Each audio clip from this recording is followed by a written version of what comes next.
And the delay has begun. All right. Hopefully, after a little bit of technical difficulties, we're back in the saddle here, and hopefully moving well. There we go. I'm going to save that stream key. I'm going to steal it. We're going to keep it in case we need it for future reference. Just in case. First game in favor of Smile. They managed to take it with a, what was it, 8-minute geothermal? 8-minute T2 geothermal? Basically exactly what you had predicted.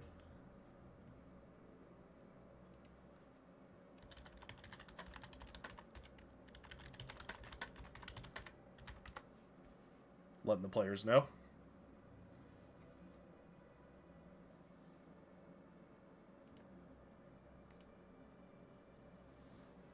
And we will be on our way.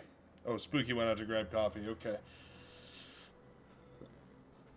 Did you see anything in that last game that you think looked a little bit interesting? Anything you didn't expect? Because honestly, to me, it all looked like all the glitters. It just looked like everybody was sharing resources a whole lot better. Yeah, I would agree. I mean, Smile did good. What was interesting, we didn't see any like prepared cheeses. There was this bomber, which was really early, right? So there was that maybe. Yeah. Smile did good on Geos. I don't know how they will match up against the other team. I would wish to see them reclaim like their gauntlets a little bit faster. I think the Persecutor was good, like the T2 Plasma RT, but the T1 shouldn't say. So I still see some like waste and improvements, which they might struggle against the better teams, and we haven't seen like the better teams yet. Maybe some other teams forget the Geo entirely, but yeah, I would agree. It's pretty normal. I liked a lot. I like the ideas, right? The Fat Boy on the hill was good. The fast Geo was good. Yeah, not sure what the P1 and Stud was thinking about, like the push or like what their plans. It didn't seem like the push was, how do you say it, like really forceful and actually meant to strike deep into there. It seemed like it was just a overmade army, which is like a big metal expense if you just use it for skirmishing, right? Well, back to me saying like T2 is always kind of better on this map. Always. So, it trades so much more efficiently, basically no matter what T2 unit you're using. Yeah. You have the mexes, you have the Geo, the Boom Geo, which is like really cornerstone, and yeah, I just don't see in this meta. I would wish to see, for example, if I would have to cook a strategy versus like a really good team, I would try maybe like a really hidden incisor tech. I think those are really strong, and you just blast somewhere with like 50 or 60 incisors. Yeah, just kind of out of nowhere. Try and overwhelm their line. Yeah, and hit their T2, especially where do you think their like T2 position is, and yeah, but that's also it's pretty easy to stop nowadays. People could fly their commanders around the shuriken threat. It's hard to pull off, but it probably is feels good, right? Yeah, if you manage to do it, they overgreed, right? You just have to lose less metal in the corpses of the incisor that you give away than the amount of damage that you do on the other side of the map. Which is basically to say, I feel like you have to attack the canyon. You have to kill them. You have to kill everything behind them, right? You can just gamble at the point where they go T2, and instead of you going T2 and them scaling energy, you just like put literally all of the metal. No, don't overmake any energy. Just put all the metal inside and just go with it, and it could work. Like the Porsches are hard, right? You can get a snowball off, especially if you hit them. Like for example, if you take out multiple windmill blocks, right? It could be a game, even if you're like managed to scale off the solar economy. But there we are. Game 2 is booting up. Loading in, and I will say I loaded in a whole lot faster this time, so I'm hoping that means that we're not. Yeah, it's the so engine checksum same happens a little bit more often. I also get it, I think, maybe after game update, which happens multiple times per day, but one of the joys of an open source game. I still remember back in the day when you had to manually hit the update button before it would just update on its own automatically when you would launch. The good old days. Nowadays, if they had to do that, you'd have to hit the update button basically every time you played the game. I mean, I think it still happened way back then. How long have you been playing this game? Since 2021, I would like to think. I mean, I don't play. Okay. Oh, well, sure. I just meant, I guess I just meant how long have you been, you know, interested in bar, a part of bar.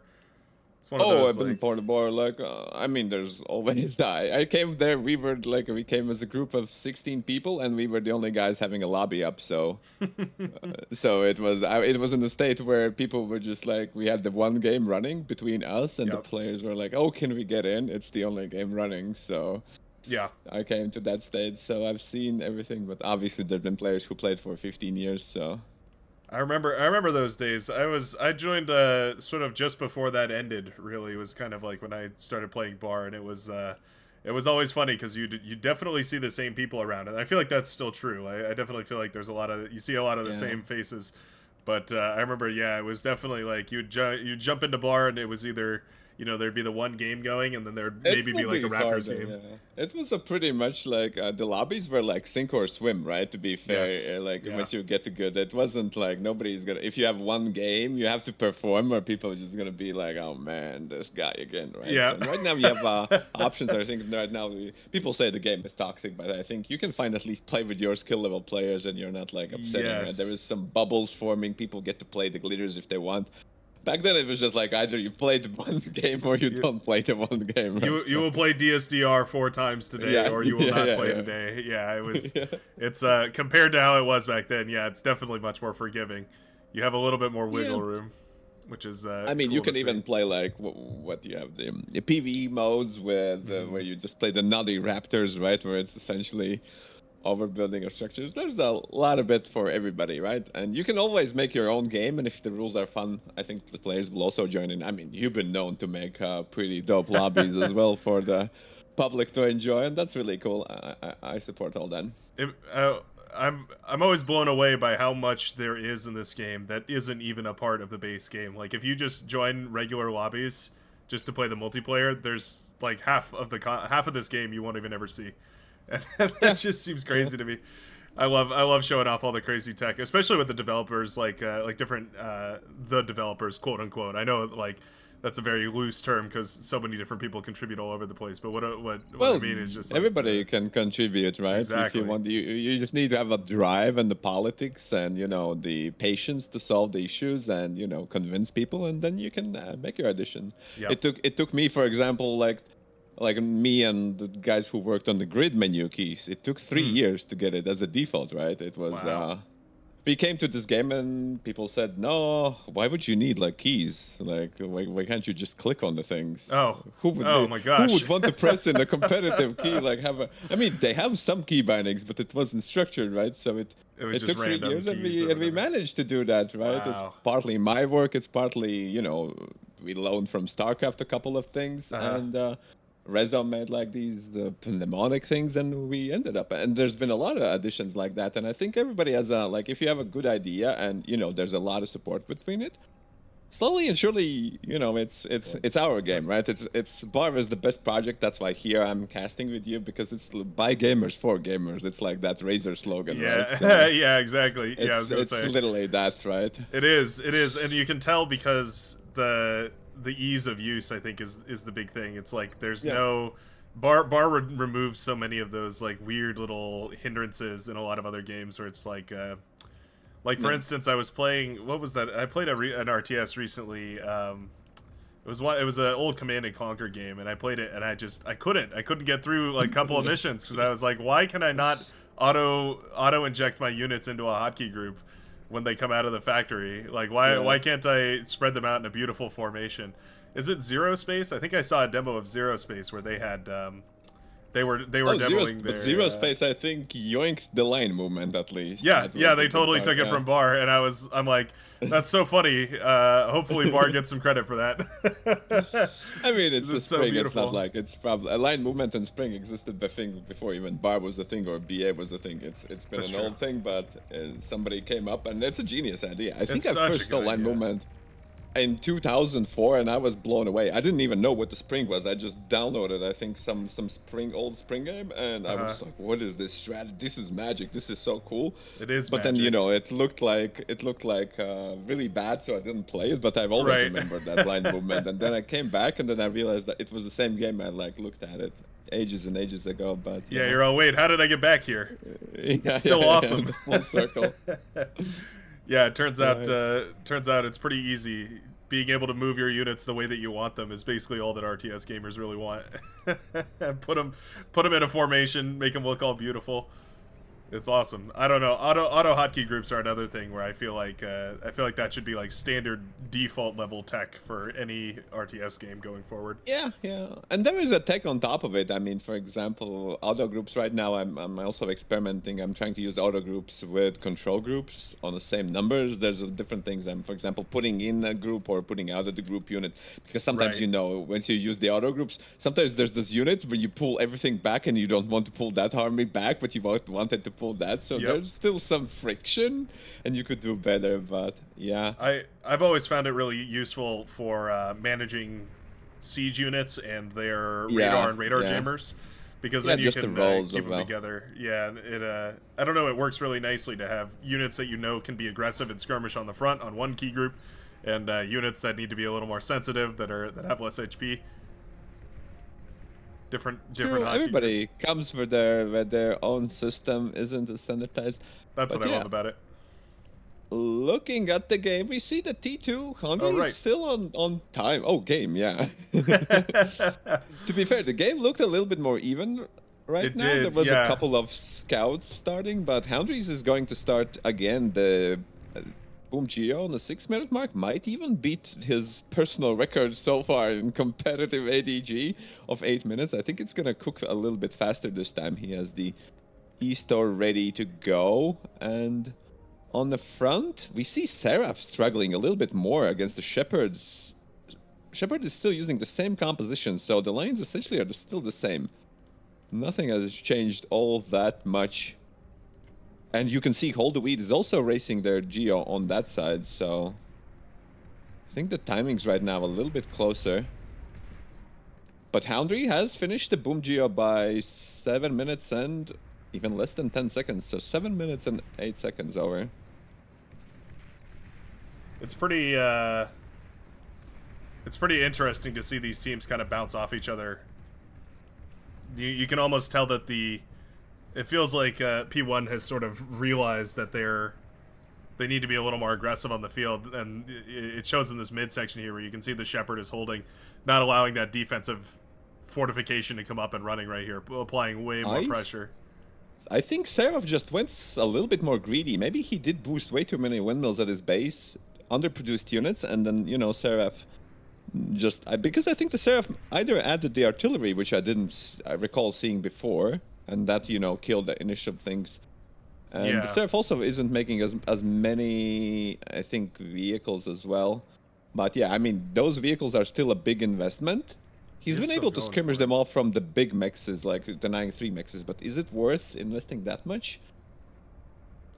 Yeah, I don't know. That's kind of one of those situational things where if the red team responds to that quick enough, that it should be. I mean, it could be a huge problem. Yeah. But if because it's it not goes an all then, unscouted- and you can see the Seraph being low, he gets the Jaguars to play around with from the Hondry, right? So Hondry is supporting. So the T2 is up, the T2 units is up, and no, maybe all those Whistlers are not that great. They will be great if there's Shurikens on the field, but I think Spooky has also skipped most of the Shurikens. Maybe there's a couple. I see. Oh no, it's actually 7 Shurikens he has in the back pocket hidden. Oh, nice play from KZ over here. Man, what a greasy gamer KZ is. D-gunning down bases left, right, and center today on all the clitters. He's managed to D-gun down the entire front line here if I don't want to self-destruct. I didn't want to self-destruct. Doesn't want to self-destruct and instead gonna walk a little bit away. He's gonna try and survive, but odds are bad here. That's again, tons and tons of maces. I like to see that we're including anti-air bots here, though. I like that we're considering that Shuriken are definitely going to be a threat still. So many times, too many times have I seen. To be fair, Hold My Weed is porting a very interesting choice of Armada T1 Air, guys. Usually you don't see those. Oh yeah. Core T1 Air is just considered superior, and while there's some things you can sometimes do with gunships, I don't think it usually applies in the competitive games. Typically not if there's another air player on the enemy side. Yeah, and it's getting sketchy. I didn't want the self-duct actually goes boom, which opens a way to just a boom geo, so you need we need units immediately. You need something. There's not that many things just going on the front. There's nothing to big plug, tech no break. T2. And, you know, KZ is again gonna just be a menace with the maces, right? I think he senses Menace with the thing in the maces. blood. That's great. He's just pushing forward with them. I'm so stunned that these maces are getting so much value. They just didn't for the longest time, and Well, now it feels like finally, or I feel like I never got yeah. value with them, but I I mean, just have to admit those that they're maces, working. I think, got in the range of C. Oh, they did. He didn't see the boom geo, but it was so close, right? And one would assume that they could be like that. Oh yeah. But yeah.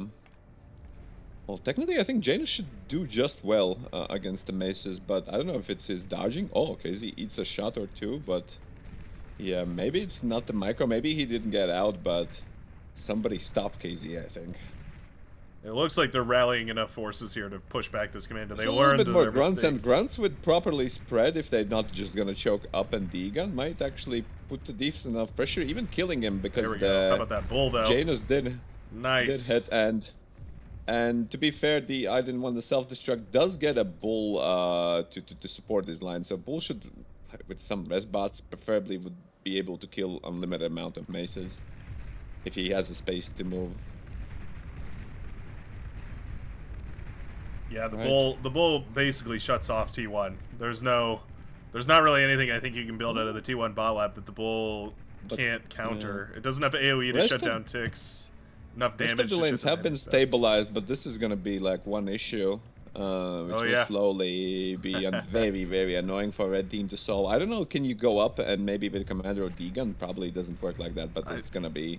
I don't think so. I think it's just barely out of range. I know you can get really close on some of those hills, especially if you build towards this side. Some of the commanders can kind of walk upwards, but I don't think right in the center there, I think that rattlesnake's going to be safe.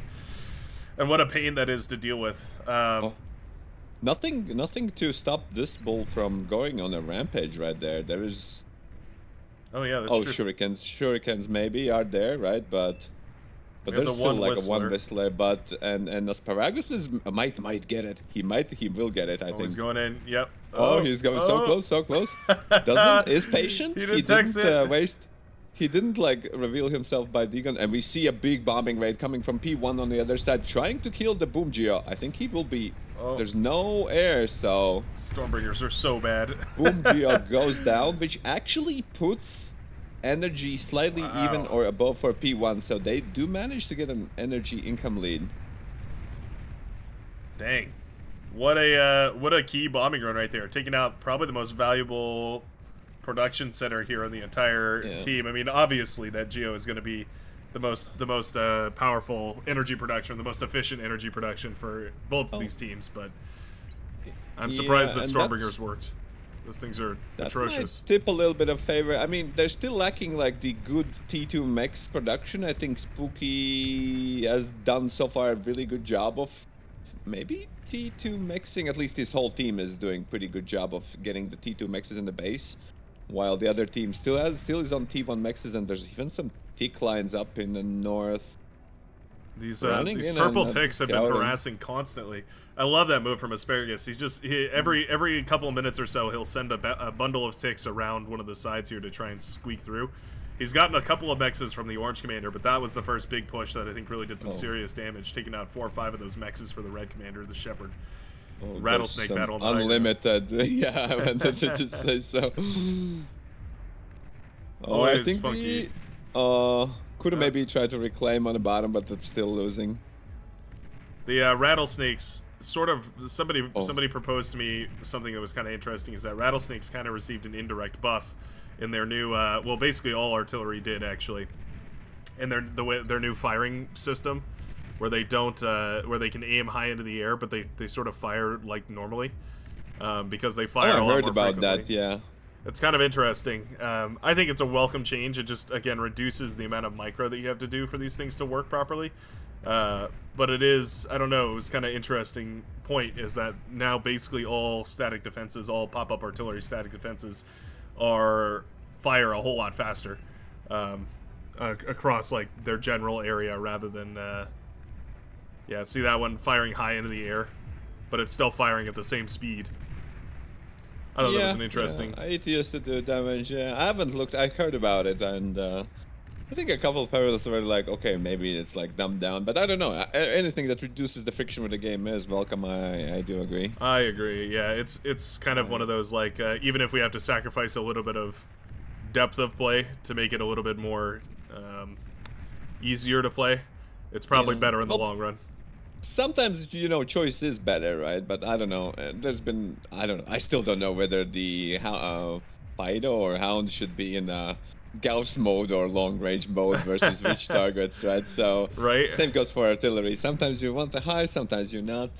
Maybe you could do it so it's easier to understand. But Bar has a lot of nuance. Personally, I like the nuance in the strategy games. There's been it was always interesting things for me to like a theory craft, That's true. Yeah. I think I just prefer it on units. As it isn't I think annoying. That's my critique. Is I prefer when units have micro potential, but I think static defenses I want to be really, really consistent. If that makes sense. Yeah. Fight fire with fire again over on here. the maces, diving in deep. And look at this asparagus guy. He's still trying to sneak his little tick balls right there in. Yeah, but yeah, found the commander, but commander's able to laser down everything. But the maces are going in, but I don't think they'll be successful. They're trying to dive for the Geo, but getting body blocked.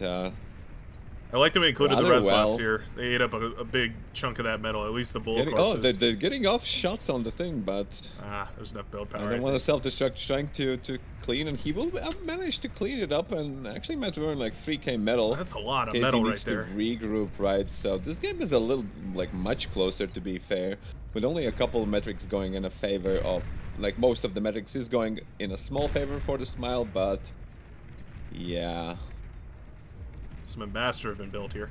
I've been seeing more and more of these stealthy rocket launcher trucks recently. I'm not sure if they received a buff or something. I think they're hiddenly good. No, they're hiddenly always been good. Oh, we see a bombing run on the Shepherd. Shepherd dodges it. The rocket trucks, however, suffer indirectly by getting blasted. T2 lab. Oh, what a bombing run. The lab is completely destroyed. Holy.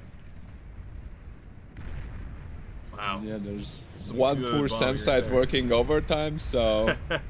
It's trying its best. That's a big one bomber hit to the morale, right? There's no air at all. Where's the airplanes? I think... It's on the left side. It's the pink commander, Hold My Weed. Who the Hold My Weed.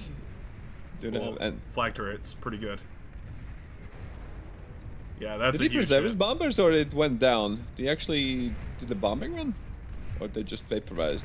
They were turned off by those flak turrets in the base right there for false profit. Oh, I see. There was flak, yeah. They were low. I think that SAM turret put in some good work, and eventually they were killed. Well, flak is pretty good, yeah. It's pretty good. No doubt about it. I'll tell you what, though, I still prefer the Legion Gatling anti-air turret. Oh, is it the one that also fires at the ground? Oh, no, that's the Cacophony. I'm talking about I need to do a Legion deep dive. It's been a while. Yeah, join in on the after party. Play with some of the Legion units. No, their anti-air turret is cool. It's a twin minigun system that just fires little anti-air projectiles up into the air. It's basically just single target damage, though. So it's really, oddly enough, it's a perfect counter to dragons and other Cortex, heavy Cortex, heavy transports, stuff like that. But it's they're also, aesthetically speaking, one of my favorites in the entire game, just because. I heard they're doing a good mob. T2 lab goes down. I heard they're doing a good job with Legion and modeling. Oh, the nuke! Oh, whoa! Nuclear bomb directly in a white Serap's base. At least we didn't stream cheat or ruin it. We didn't even notice the nuke being in the background. I didn't notice it at all. Oh my goodness, what a huge hit right there. There was an anti-nuke up and running, or at least they were built here, but they weren't charged yet. It looks like the Green Commander, everybody's throwing that nuke up immediately. Yeah. Man, that's crazy. Yeah, the anti-nuke just barely finishes the anti-nuke missile. If that nuke had been 10 seconds later, it would have been shot down by the anti-nuke system right there. Dang, what a play. I didn't even notice. I didn't even consider that somebody might go for a nuke here in a 6v6. Hey guys. That is nuts. Hello. Howdy. Hey. Did you manage to get the stream up, or? I believe so. It looks like it's good. I'm still monitoring it. Okay. Perfect. Yeah. I think Have a nice one. Looks like it's up and running. Cool. I hope Very nice job. Yep, sorry about the technical difficulties earlier. We seem to have got it sorted out at this point. Nice, nice, nice. How did the other games go? Oh, is he gone? Okay. All right. Tig's trying to beat the Bulls with varied success. I think they showed that the second nuke is gonna also hit very soon, right? It's almost ready to go. Oh yeah, it is almost Hasn't charged. been queued yet, but maybe he's trying to make some scouts. Oh, he has yeah. like Look at that. couple Oh of no! Oh, he scouts, backed but- it back into the anti-nuke range. Oh no no no! He's trying to take out that front line right there for the purple commander, but there's an anti-nuke available. This Cyan Commander KZ has built an anti-nuke sort of forward on the front lines. Oh, that's a little bit too close. Yeah, anti-nuke gets fired. Sadly, we don't see a cool explosion. Not at least touching the ground units. Mid-air detonation. Wow, we're going for Which means T2 also walls the- here. I gotta say, I'm a little surprised to see T2 walls. I feel like that's, shall we say, an underutilized portion of this game. Well, it goes well with the rocket things that fire over, to be fair. Like, if anything, because, you know, they can't shoot back and you shoot over the wall, maybe with arbiters, but That's yeah. true. They're pretty those tough, artillery but pieces. still can get squished by most stuff, I think. Yeah, the late game T3 units will step on them, and I mean, how much really can they stop is the other thing. They're sort of, you just kind of, the thing about a wall is you just kind of go around it. We have a Lich gaming over here. Might be a little bit too close, but the Lich is gonna come and get rid of those annoying maces, I think, by now. Nice. He needs a proper Lich support in order to defeat the maces. Yeah, fighters are pulled immediately over to that side. It might be a little bit of bait. I hope he has an anti-air not to actually lose the Lich. Oh, There's he none. wants that Lich. Yeah, he gets the Lich, Oh, and there's my no God. punishment either. No flak? I mean, that would involve bombing run. If you see that you can fly over the enemy Geo without... Yeah, Getting shut that's a bombing down. run immediately. I would just make a couple of bombers, and you can see he is making a couple of bombers. He realizes that, you know, if he just gets to fly over there, might Yeah, be a may as bomber well. time. It only takes like 5 bombers, I think, to kill one of those AGOs. Maybe even less than that. It might be like 3. Maybe even less. It depends on the engine and flanking damage and all that crap, but yeah. That's true, yeah. Man, what a... That's a shame to lose that nuclear bomber like that. That thing could have been instrumental to holding this hill. It could have Well, yeah. shut this entire thing down forever. Oh, EMP bomber. Okay. Haven't seen those in a while. They've sort of fallen out of fashion since they received Oh, their, I don't like, want to self-destruct. 28,000 Might go bomber. for self-destruct Oh, no way. indirectly. There He he does go goes. down. I don't know if he meant to or not, but he does go down. Yeah, and the spiders on a hill might get that Geo, to be fair. That Geo is really, really exposed. At one point, especially right now, I think the players also, you can see that, like, the player skill level, at one point you want to go Prude, to be fair, right? Once you have, like, all your Yes, yeah, of fusions in back, course. you can just build a Prude. I don't know if people just watching see, you can build a Prude over the Boom Geo, and that works as well, Yeah, let me I think, at show least. that. So, yeah, the Prude is the T2. It's the, like, variant geothermal, I guess is what we'll call it. And it's very good. It has a very low explosive radius. It has tons of HP, and it still produces, I think it's 750 energy per second. And it also Yep. doesn't detonate your entire base when it explodes. Oh, there it goes. The rocket spiders making short work of it before the fighters and the bombers even had a chance. I guess these bombers are going to be repurposed now. Nuclear missile is still up and available, and it looks like we're firing off another one. I will say the front line right there for White Seraph is still very exposed. There's tons and tons of... Oh man, we're flying those fighters right into the flak. Freudian slip So right is there. it used to stop the canyon attack? Guess so. Where Oh, are we? is he trying to nuke the He nuked the he bombers. Nuked the bombers. That's an anti-air What defense on we earth? haven't seen in a while. How'd you even predict that? You have to do some serious calculations. But crazy. here goes the base. Almost Wow. got all of the bombers. That would That- be impressive. Imagine getting all the bombers with your nuke. That's your main That- anti-air defense. That would have been wild if he had managed to take all those down. I mean, he still clipped 4 or 5 of them, and out of the 10 or so bombers, that's pretty good. That's pretty good, yeah. I don't even know what to say about that. What a crazy play. Wow. The left-hand side now in a whole bunch of trouble as Marauders are moving forward. I say left-hand side as I realize we're probably on different references here, but the Marauders from the Green Commander, White Seraph, moving forward at this point. Actually, I believe these were produced in the backline laboratories from the Blue Commander? Yeah, I believe he's eaten them up at this point and has now gone into an advanced fusion reactor, making sure not to throw away that economic lead. Oh, Tank Commander is already out of the game. LRPC as well, like a little bit of a rainbow base as well. But yeah, a last disparate hoorah through the metal, and yeah, the Marauders are just putting into the self-destruct. So that's it. Wow. 2-0. Smile takes the cake. I don't know. Faster yeah, boom sure, geo the record. cake. yeah, that The what is it? dessert is theirs to rule forever and ever until until next game. So. Oh man, what a funky tournament this is. All the random little strategies that these players can go for. I feel like 6v6 sits very nicely in the middle between being overwhelmingly dense with players and giving you enough authority, individuality to build your own strategies, have your own impact on the field. I feel like it's a really good format. I don't know, I'm excited to put 8 or more players, 16 or more players on the brand new map. That's going to be some fun. I know Aidnot worked hard on building that map for 1v1s and 2v2s and 3v3s. Excited to see how we can break that. Did we have another game today? Yeah, we definitely have. We do, right? Something more. We go here. No. Pog versus HRX.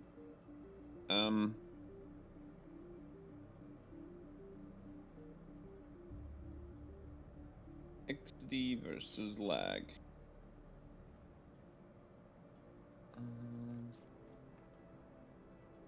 Don't see that.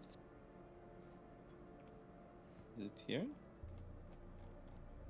Yeah, you can join on me, I think. Oh, okay.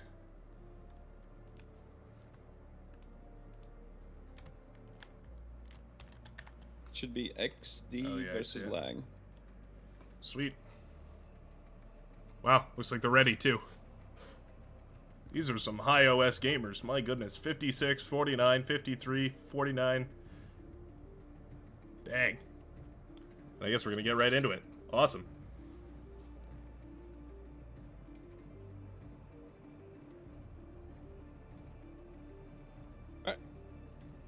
Fast and smooth. Everybody's just waiting for us. We felt like the carpet rolled out. Everybody's ready, no delay. Immediately to the gaming. We've been lucky. Never happened before. That's pretty funny. Yeah. Usually you're waiting around, you're hoping all the players show up, all this stuff. These guys are on top of it. That's a classic. People watching, the other players watching your stream with 5-minute delay, so they don't even know that the game has ended because, it's a 5 minutes back. So they're still watching the game and they don't want to leave. So then they watch the game, then somebody has to go to grab some water, feed the dog, Yeah, take a walk, cook a quick turkey, But yeah, here we are, just inside of the game immediately. No hold back. Yeah, so on the front of that team. This might be definitely the strongest, and it's mostly comprised of the winners of the Omega series, like the same APM with a couple of changes. You see Austin and Chisaro and Kuchi from the winners, and they've been filled by Timko, Bob, and Zhao, I think. This time you can see the chevrons, obviously, the winners. And yeah, and we see some spice action. Yeah, I see. Something maybe they're trolling, maybe they're not. Here. I don't know. I wonder if there's a actual strategy here that they've worked out, or if there's some sort of. Yeah, I think the strategy should be a little bit closer. We've gone for the voice beyond the stars. Lisan al-Gaib. Casual little Dune reference right there. Oh, okay, there we go. They disperse across the battlefield. Happy Valentine's. Happy belated Valentine's, everybody. Maybe that's what they were doing. Little heart symbol.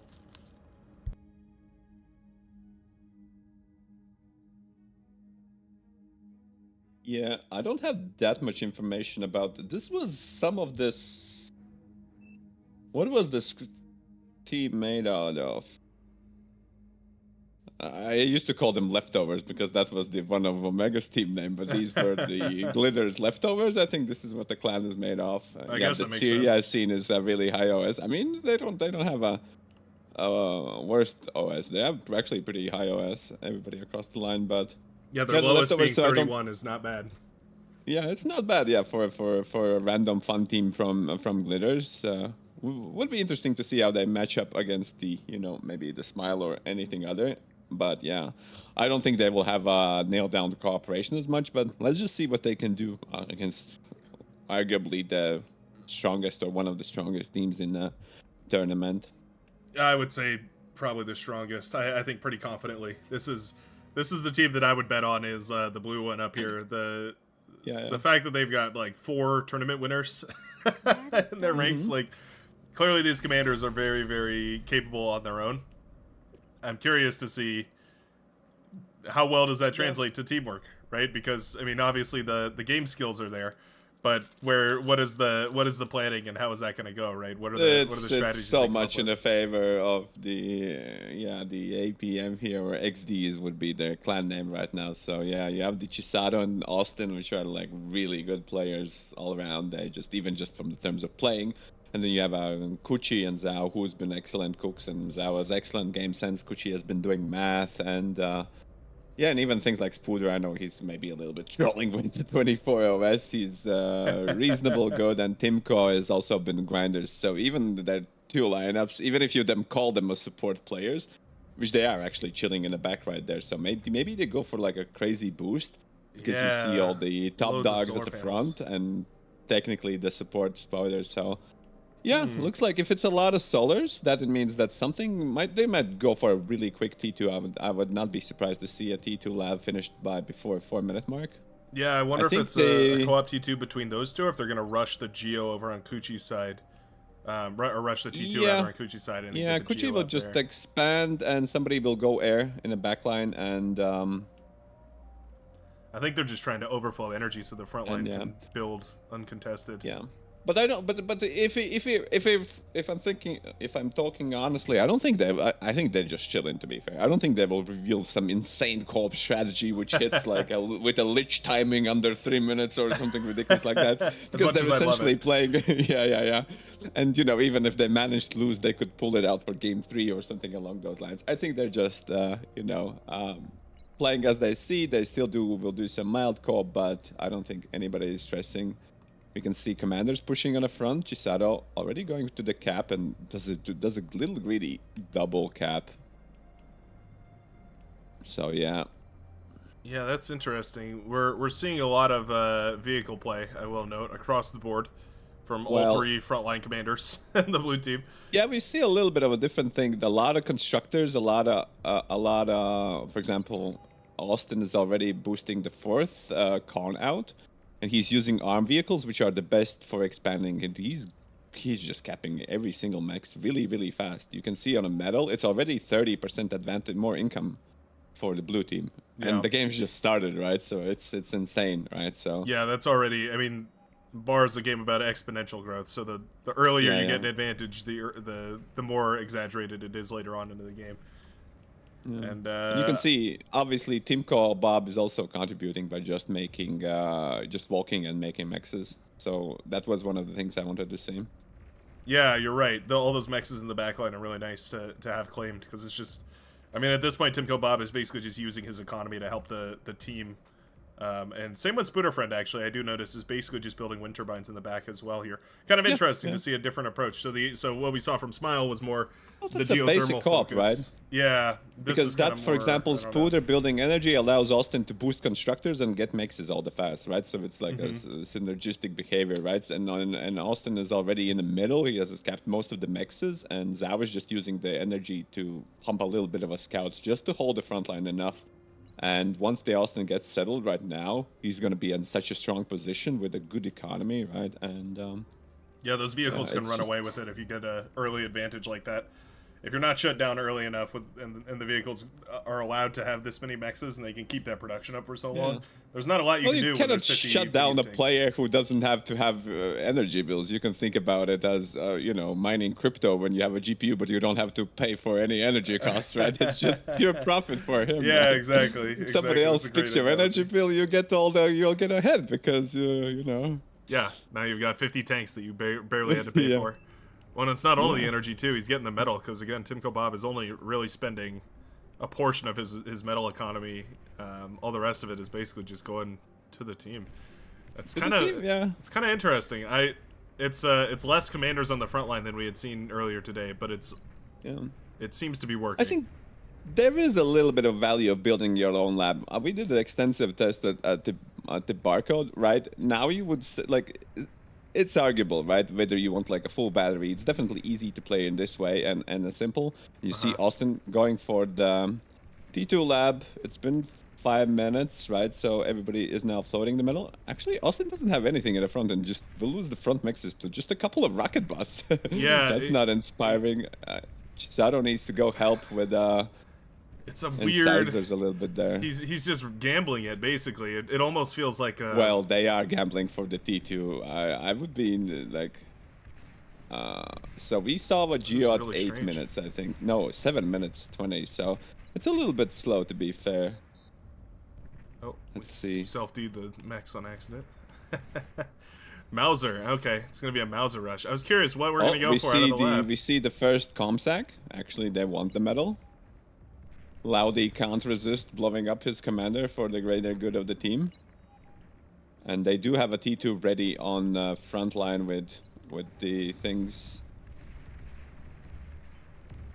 Curious. I wonder if this is. I mean, we've already got a T2 lab up for the red team as well. So I wonder if this losing all those mexes on the front, losing the position on the front, losing the 3.2 metal per second metal extractor on the front, if that was all worth it. Oh, from a Chisado? For Austin there.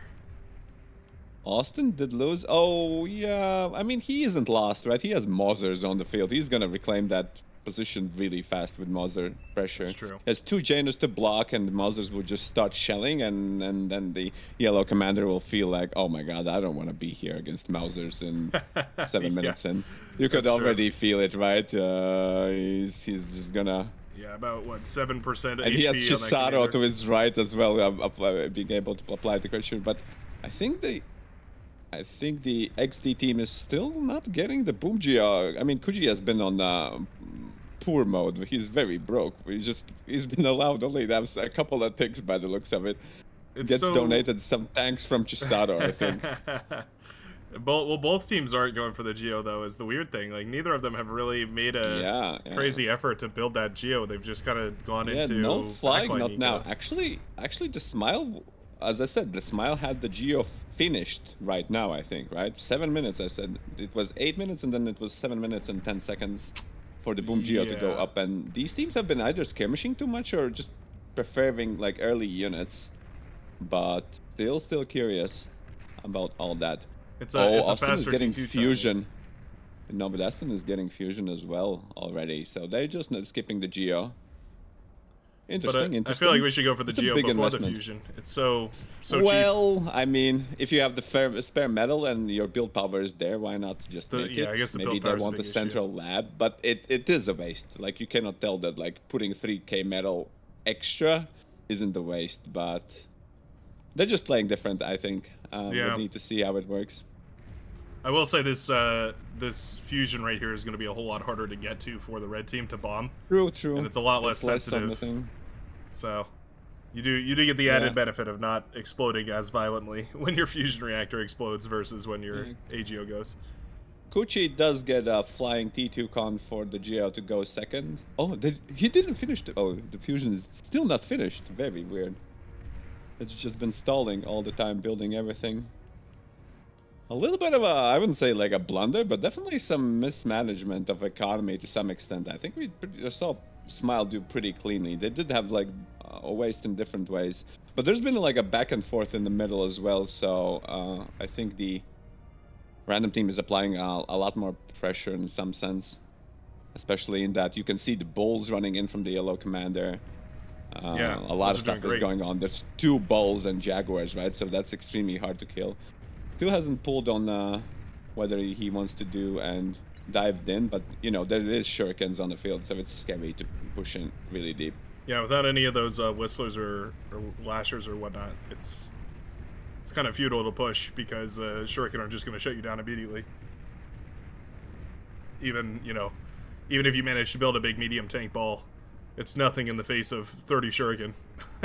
They'll just completely turn off your entire structure, or your entire push rather. Finally getting T2 mexes up. It feels like it's been a little slow. I like what Zhao has been up to. Has definitely done a good job of claiming a whole bunch of those. Well, he's just stalling for the time. They really want all the T2 mexes done, and they've been doing such a good job. I mean, they have already 300 metal income by almost 10-minute mark. It's pretty good. That's better, I think. That's really good. And you know, they didn't even focus on the boom geo that much. Maybe that's even could be a better play overall. But you know, actually the balls are just ripping through the metal, and there is not that many shurikens. I mean, Spuda has There's enough 4 fighters shurikens. here. There's More- enough fighters. more- There's enough anything. Oh, but Austin with the play. Oh, gets spotted. Oh, they detected him. Okay, let's see. Shurikens are now there. No anti-air, as you mentioned. Yeah. There's I those mean, but fighters yeah, to sweep those in, anti-airs though. gonna get. Yeah, Now I it's don't know. bull versus bull, and yeah, the XD team is trying to desperately pump the bulls out. I think they will be successful in defending, but Spooder might die, or he needs to cloak right now. To be fair, Yeah, but why is they're this losing commander T2 uncloaked? mexes. This This is hurts getting a more. lot. I mean, Spooder- yeah, oh, it Spooder isn't paying definitely attention. creates That commander if needs he to gets move. the commander along with the. Oh, the bulls focused the commander though, so it gave the green bulls a whole lot more time to fire. Oh, that was Oh, good dang. fire now. Yeah, I think it stopped, sadly. But Kuchi in danger on the side. Oh, D-Guns 2 Jaguars really wants to get the Kuchi on the side. It's hiding in that jammer. I've noticed an interesting trick about Jaguars. If you dumbfire them at the ground with an attack command, the Oh, chain it lightning splashes, yeah. will still hit a commander, even if it's cloaked. Well, Be yeah, a very something useful about, tool. Resistance. Yeah, I think they defended, and now it's a big issue. You can see Chisato on the side. Yep. It's look at his sprawl over there, right? He has double tick production along with bull pumps, so he's be able to hit from the flank anytime he wants. The Yeah, other is just that's a given up, dangerous army sitting, right there. watching the wall, staring at the wall right there. Yeah, I wonder, it feels like OS1 clan, Otto, the red commander, it feels like there's a big move right here where you step forward, I mean, maybe try and D-gun down some of those twin guards or something and get to the T2 lab, but I guess you'd have to I carve think through so you many get of those you lasers. stub your toe at the first dragon tee, and then the twin guards just like push you down. That's what's gonna happen. Yeah.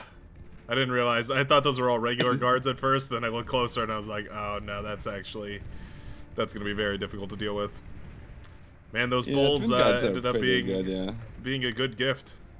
I Yeah, think the just blue the team is very feed. happy. I mean, it was close. They had like a moment, but you know, that's the way the XD does this. They play reactionary, and you know, they just went for as much T2 mexes as they possibly can. So it kind of sealed the deal if they defended. So maybe the attack should have been complemented with a lot more like pawns or something else, right? You have to really devote yourself on going deep, because yeah, if you go halfway, then you're only fighting with half your power, and the snowballing Yeah. effect is way easier to and a trigger. skirmish, right? So it's hard to play that game, right? It's always like you either have to commit really hard, or you just need to greed even more than yourself in order to beat these top teams. It's not easy. Like Yeah, no, it's not certainly. an easy call, and there's no right decision either, because either way, there's huge Yeah. risks, and if they counterplay it, then you're out of luck.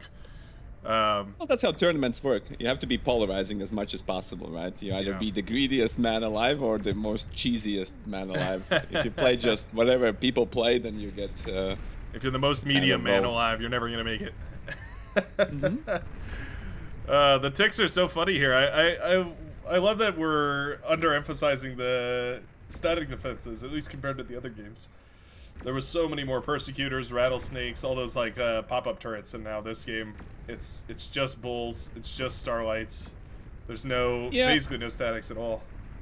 I mean, people don't really want to afford the persecutors right now. There's nothing that like the lines are pretty much been pretty fluid, to be fair. And you know, if you make a persecutor in the middle, and you know the enemy team wants to make 5 bulls like they did, they're just gonna roll around. It's I mean, done. it's not like it's a critical. I mean, don't get me wrong. Persecutors and like the T2 pop-up artillery like rattles, they are extremely good units, but they do cost a pretty penny, and they can't move for a while. So. And there's, well, and like you said about the front lines being so fluid, there's not like a key location I feel like either of these teams needs to lock down. They're just trying to find purchase wherever they can.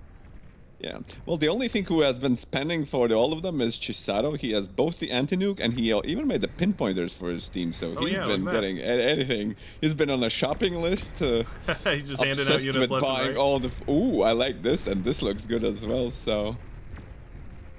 It's getting slowly shelled by a couple of ambassadors there. It'll take some time to kind of hit firing at the wrong targets there, I feel like. Going after the anti-nuke might be a bit more of a threat. I like the pinpointers, though. That's actually a good move, especially with these starlights. Them being able to fire with 100% accuracy out into the radar range is going to be a huge advantage. Does the yellow team have anything like that? The red team, I mean? I don't see anything. No. Haven't unlocked the tech part of it yet, sadly. They have been doing very good, reasonably good on T2 mexes, not fully capped on the back mexes and not fully capped on some of the metal mexes. Oh, commander goes down. Likely it was the dead Aphis commander being dead now. We're sending ticks in to deal with the bulls and the jaguars. Arguably the best counters to ticks in the game. Aside from the Juno, maybe.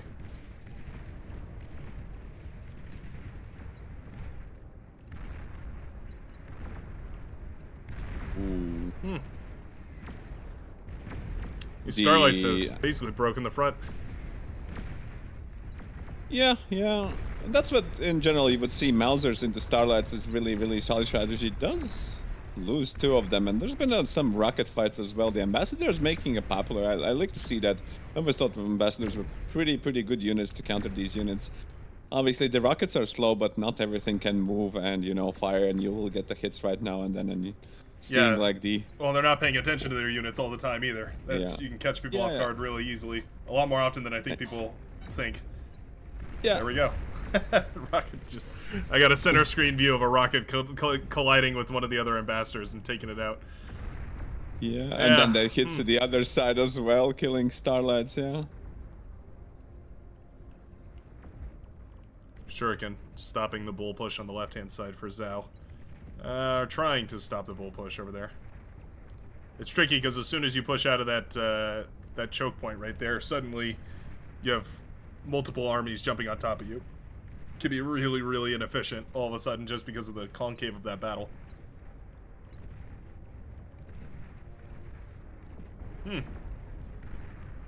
I'd say this is a pretty relatively even game. The blue team with a big energy advantage. We do have some AGO scaling going on in the background here for a lot of energy, a lot of metal. I think they're still just consolidating. Oh, another commander goes down. Yeah.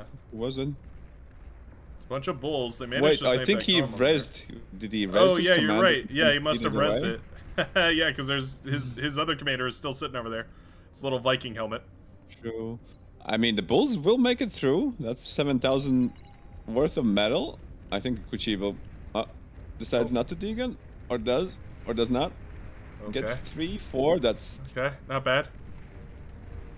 Not bad. That was Geo might suffer, but he stopped moving. That's not great. Yeah, that Geo's you have to set the target, explosive. but yeah, gets the Geo at least. So I don't know if it's worth for 7,000, but you know, that's something. At least he didn't leave any wreckage behind, though. I'd say if he left the tanks there, it probably wouldn't have been worth it. But the fact that they blew up with the Geo probably means that this is a worthwhile expense. Look at this beamer creep right here from Austin. He's moving these, using the consoles to move forward and build beamer turrets to shut down the tick spam.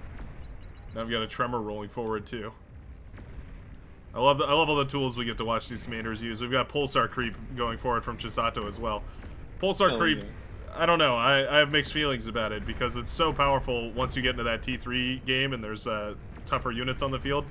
But I also feel like 99% of the time your pulsar is going to fire at a tick, miss, and maybe hit a pawn. Commander die again on the side. Oh my gosh. One more commander right now, and then to the side.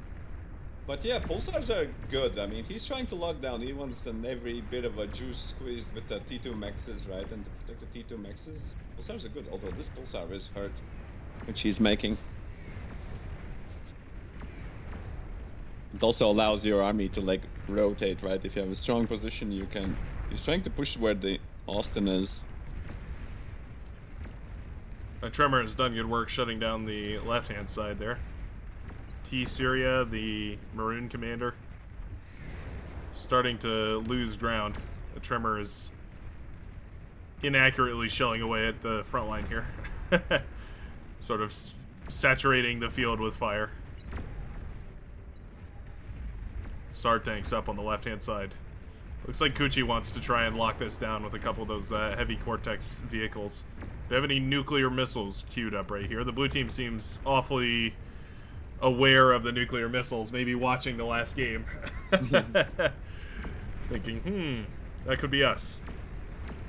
So the Kuji has decided that the Wasps are the play. We did see Wasps win, I think the BPL, was it, or not? Like, they're just going in and sniping everything, so... It's interesting. That might be the ultimate play if you can afford it. Also add some bombers instead of the Wasps. Maybe he will use them as a defensive plug tool. Too early to say right now. They can be really useful against some of those heavier structures, like the T3 lab on the front there for tank destroyer. I think if we manage to jump on that. Well, killing build power, I mean, it does take for them to wipe out, so you preferably want to hit a cluster which will then end itself by chain exploding with the Wasps, and then it's a one and done deal more than like killing a lab, but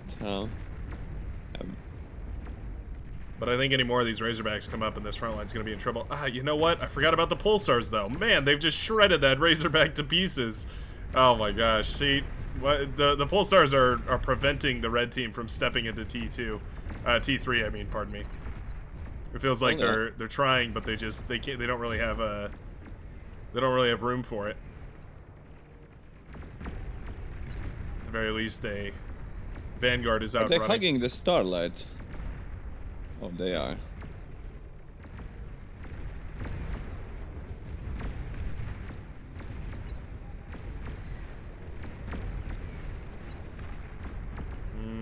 Austin has been saving up some metal. His lab isn't working. Okay, now he works. Just as I talked to, he just makes 16 more consoles. He's listening. Because I think I think Austin is he's been busy fighting this tick war. He's trying to deny enemy ticks while he's spamming his own ticks from 4 labs, trying to get to win the vision war. Both of them are just losing ticks to the Juno fields, trying to overwhelm the Juno field with ticks. And we see a Chisato dive for the red commander. Red commander's going down. Nice. Killing more of its own army instead of enemy army, surprisingly. And after a lull, he will just push in with Jaguars. And is there anything to stop it? Really, you know what? These T1 units are gonna go to shreds as these Jaguar fire away. Yeah, I mean, pawns are getting the best trades ever, but it still doesn't look like it's enough. And once just it's the bombers anyway. Bombers coming in. Flak trying its best, but those are heavy Cortex bombers. He Boom! Just killed goes the base. Flak, and the fighters are out of the position, and it's a little bit too late, you know. Again, no prude, so... One day they'll learn. One day. Not today, it's hard though. to remember. You have to build it, once you get the thing, you build the Geo, you get the fusions, then you go to the prude. That's just a safe play, guys. I mean, you don't want your whole base, right? Especially if it's your only base, right? One thing it's very far away, and you don't care about it, but if it's your base is there, that's just... Yeah, the Geo in base is not a good idea. Yeah. Vanguard making some good progress in the midsection here. They do finally outrange Pulsars, so they have managed to crack the sort of defensive stranglehold on the front lines that the blue commander Chisato has set up. But that's just in time for the lightning tanks that Chisato has set up to make their way into the back line.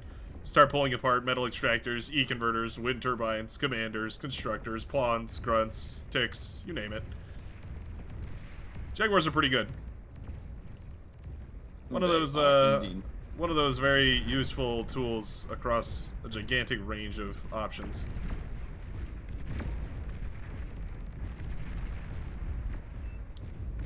Feels like these Vanguard are really struggling without a tick spam to provide line of sight for them. I want to highlight again that these pinpointers have been up this entire game too, so, I mean, every shot that any unit has taken out into the radar has been effectively accurate. Yeah. Barring, you know, whatever inaccuracies are in their gun. People usually just forget about the thing that it exists, right? It doesn't cost all that big of a deal. They're such a forgettable piece, but, well, especially for Armada tools like the Sharpshooter, the Pulsar, the Starlight, all those really high single target damage units. It's so important that you get the value out of those couple of shots that you get with the unit. if you don't get that value, you can lose out a lot. Austin is actually going to take the full value and setting up some Basilicas in the middle to find any like eco hotspots he could target fire with plasma guns. Although the enemy is aware of that by sending the scouts, there's what can actually they do about with all those pulsar walls right there? Will they actually be able to do anything about those cannons? Yeah, let's see, where can those cannons hit? It looks like basically everywhere. Like Basically definitely everywhere. the windmills, right? Not just the pure backline.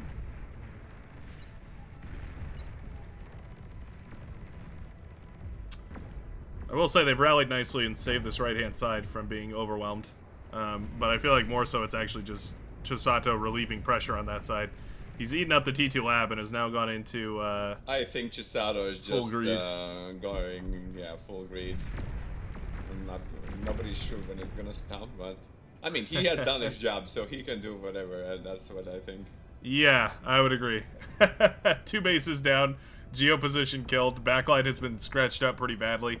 And frontline isn't even really in a dire situation. Like this is still a really good situation here for the blue team. Yeah, despite there's a couple of Tsars. They're slowly going down, but there's a Pitbull, still some Beamers, and still some Pulsars on the field. Vanguards are due approaching, trying to eliminate the Pulsar walls. Was it something happened with the Vanguard Pulsar interaction? No, did they change the yeah, range? so Vanguards were given a lot more range. Essentially, so they can actually now clear the Pulsars for free if they really want, right? Yes, they can completely outrange Pulsars. Yeah. I believe the thinking was that to bring them in line with the catapult, because the catapult would overshoot so much. They were given more range to make them just really effective long range siege Well, that tools. makes Pulsars a little bit less annoying to deal with. I mean, they've been a thorn sometimes. I mean, it's nice as a defensive option to have like a really strong Pulsar, but yeah, if you have to jam or you just feel like, because it already has a built-in radar plus really good gun, plus you can even close it for more armor, so it's impenetrable, right? Yeah, Pulsar pushes were pretty annoying, right? If you have like a lot of battlers, you would just, it's a one-click thing, some high MMR. Didn't go wow. up, just vaporizes from something. Yeah, I think the commander was just resurrected as the Vanguard fired at it. Did he took out the cannons the Austin worked so hard for? Oh, he might have. Yeah, the Basilica debris is lying right there on the ground. Oh, I don't know if that was the Vanguard or the explosion of the commander, but dang. Those LRPCs are now shut down. Oh, look at this bubble shield. Yeah, T-Syria has set up a little bubble shield on the front. This game is gonna take a little bit longer. I mean, Chisato has to maybe wake up and do something. I don't know what's his plan. His plan is to make so far the consoles, so... Yeah, he's just been holding the front line and they're playing scrambling static defense. for a new alternative endgame plan, even though they're like really rich. I don't know. The era of these Pulsars seems to be coming to an end with the Vanguard. I mean, well, when they're microed properly, they completely outrange the Pulsars. They shouldn't be dying here. It's I feel like we need more spam coming out. Yeah, to be fair, and Laudy has been producing like a lot of metal converters. He has 100 metal income from T1 converters right there in the back line. Oh, you're right. I hadn't even noticed that. He's been getting slowly with the APHIS, so his team is scaling somewhat, right? I don't know if it's going to be enough, right? With Chisato essentially being oddly on. enough, I think this is a kind of comeback mechanic, because these E-converters, these T1 E-converters, don't take any metal, so you can dump way more metal into your APHIS. And if you have the build power and the space and the not being bombed from orbit enough to keep it up and running. Not being sneezed on by any angle as well. I mean, the stray shot, which like you sneeze on those T1 converters, they die. Yeah, they're. I mean, they're not spaced out, so it's a gamble at this point. Bomber's going down. What on earth? Orange Bomber's neglecting the AGO over on the left-hand side and just. They tried to kill him with their corpse for some reason. Red Commander getting back into the position somewhat. We've got bubble shields coming up. Well, that turns off the Vanguard. Suddenly that option for pushing is no longer viable. We need to see catapults on the field. Catapults, yeah, still could be then. There's only a few... You run very limited on options when you get up into those upper echelons of static defenses. Well, I mean, Syria does have an EMP launcher, right? And if I'm correct, you can fire at the bubble and then still continue pounding with the artillery, right? Oh, stuns the whole console block. Every one of those consoles and the EMP bubble. Or the shield bubble, rather. Huh, okay. The second bubble doing some work here, but it looks like there is another EMP missile headed out. Are we just going to paralyze the same group? Oh, we are. Okay. Already dead, Commander. Give him a break. Oh, here comes the Calamity. Really? Chisato is indeed making it on a classic spot in order to lock up the game. Pretty cool. See a Ragnarok game? I don't know if it's gonna be the first game in the tournament where you have a likely Ragnarok finisher, but I think they are on the timer right now. Man, I love seeing those paralyzers in use. I feel like we never get to see the Armada EMP missiles. EMP? Oh, those are pretty common, I think, in the tournaments, right? Really? It usually is cool. yeah. You have to transition if you're like top meta. You have to place them because it determines the Ragnarok fight. You have to pre-place in the positions in order to basically paralyze to counter the lol cannon or cheat cannon as it's known. Oh, Chisato's getting rushed on by a lot of ticks, and there's a Razors following up by there. I don't know Commander's if right in the middle of that base.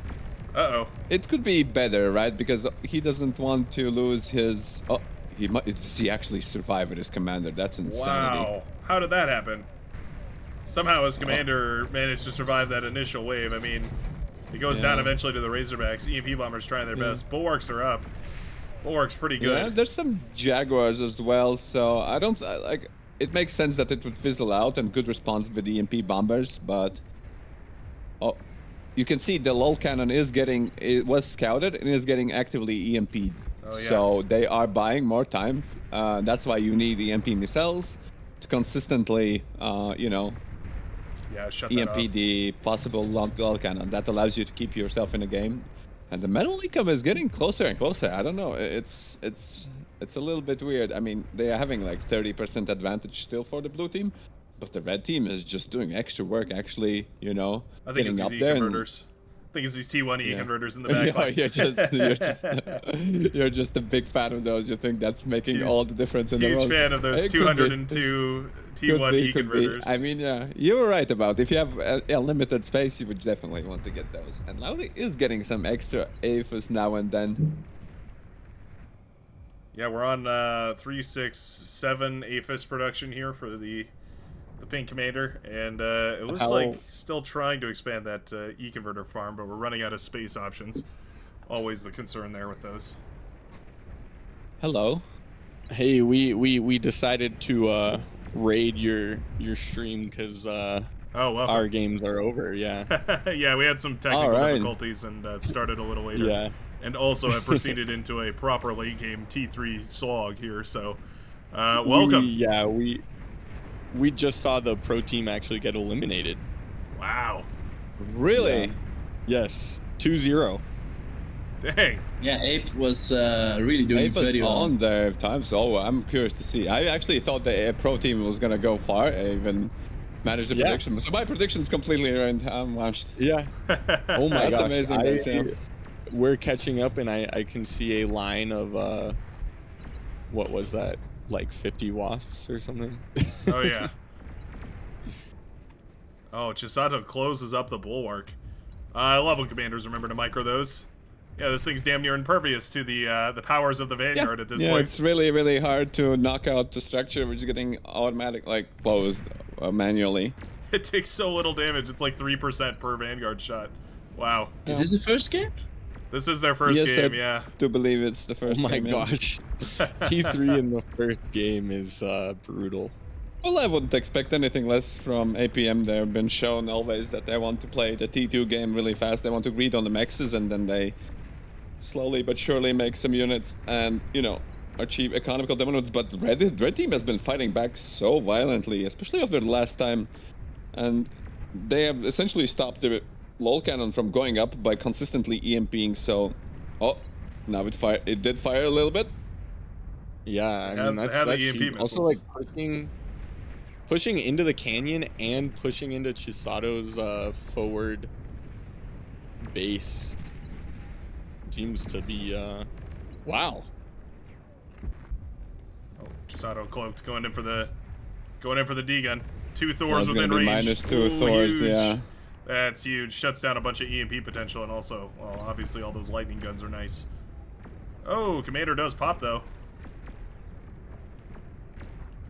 Oh, the Timko's pawns are ready to eat all those vanguards alive, coming in full force.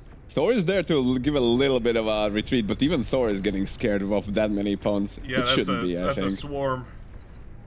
I don't know. The Thor's what is it called? Chain lightning is pretty good, but only targets so many units. I don't know, it was a turn rate. I remember I got once trolled. I had 2 pyros kill my Thor. They were just running around the Thor so fast that the Thor couldn't rotate his turret. Yeah, it couldn't turn its gun. Technically, so it just burned it alive. It took like 2 minutes. Oh no! Oh, plasma no, shot echoes into the background, and all of the E-converters for Lobby. The trump card of the red team has fallen. Oh no. It was the entire economy, the red team, blasted by a single LRPC shot. I knew it was going to happen. I saw this frontline bubble, and I was like, Well, don't worry. The red team has been scaling, to be fair, new farm. That's in true. a more safer place of the canyon, so... Yeah, they've got it hidden on the side there. I think we need more E-storage, though, because we're only converting spurts of energy. Look at this LRPC spam over here. We've got I wanted to say about the holy basilicas, everything at the same time. And you already see that, oh my god, there's multiple clusters of them. They're building really fast, though. Like, that's kind of crazy. Those are impressive. Yeah, those are 64,000 energy apiece for 4,500 metal. Those are not cheap. They're firing well into the backline. They almost work better than a Ragnarok because you can fire them in a burst to pop that shield.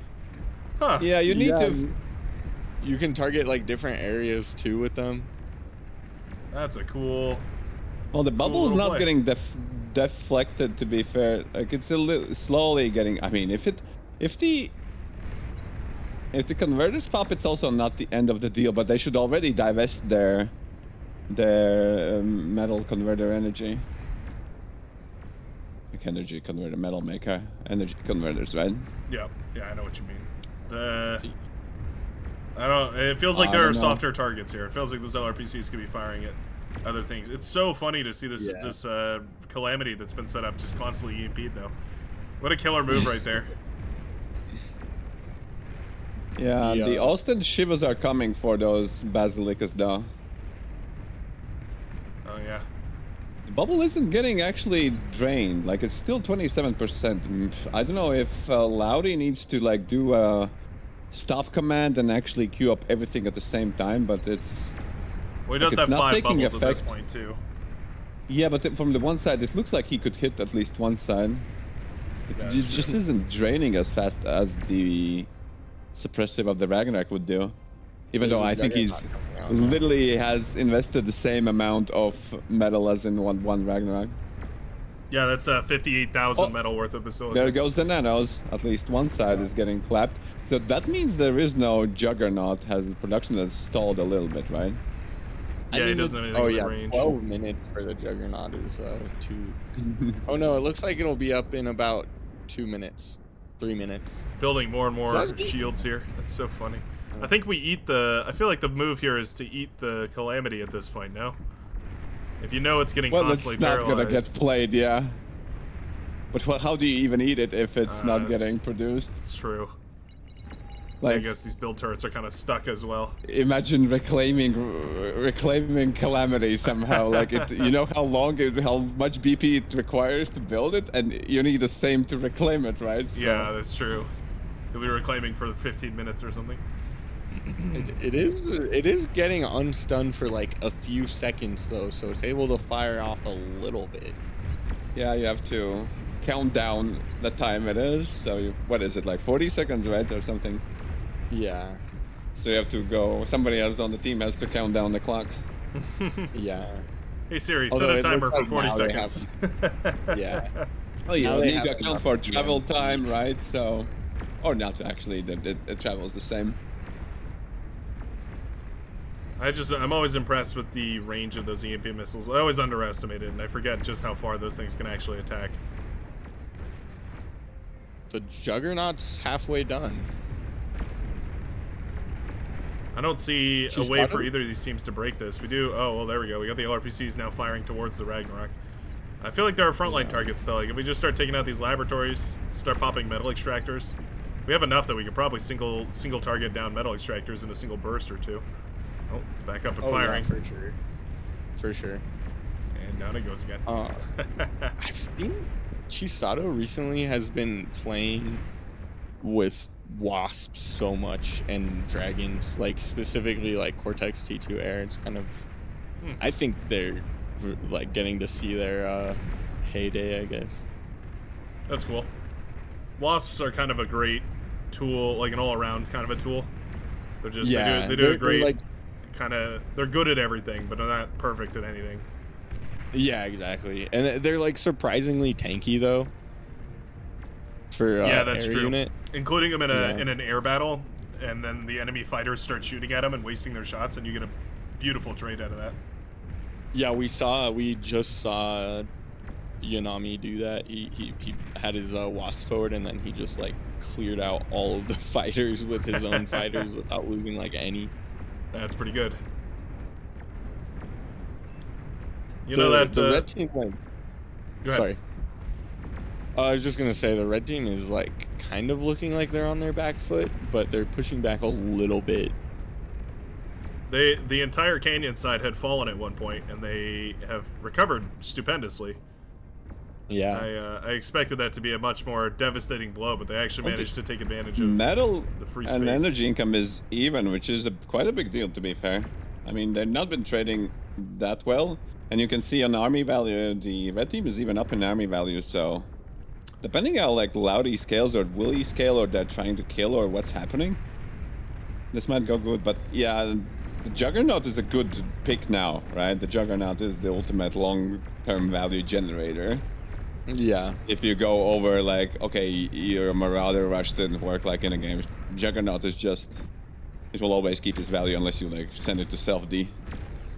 Yeah. And even then, it gets even more value, so yeah, it's pretty hard not to find value with the Juggernaut. Well, the issue is like it's very slow, useless, and doesn't kill in like a pub games. But like if you skirmish with it, it is the ultimate unit. I think maybe Titan's even better, but the Juggernaut is the ultimate unit. Titans have a lot of strategic use, but yeah, it's rare to see people actually like try to skirmish with them though. I feel like it's very common. You just like click them on your enemy's base and leave it, and that is like sometimes you can lose value for sure, because then the whole team is just gonna try to kill it, and it's so slow moving. I usually just click it about 10 seconds out from my enemy's base, and then queue up a self-destruct command, and then I remove it from the other group. Yeah, that's like a fancy 30k metal bomb. That's true. That's how players do use it, because there's the temptation to self-D jugs is pretty big. I won't lie. I don't think it's the play. I mean, you always should if you can. It's so difficult to manage with a 10-second countdown. But stray shots going across all bases. The timer and everything.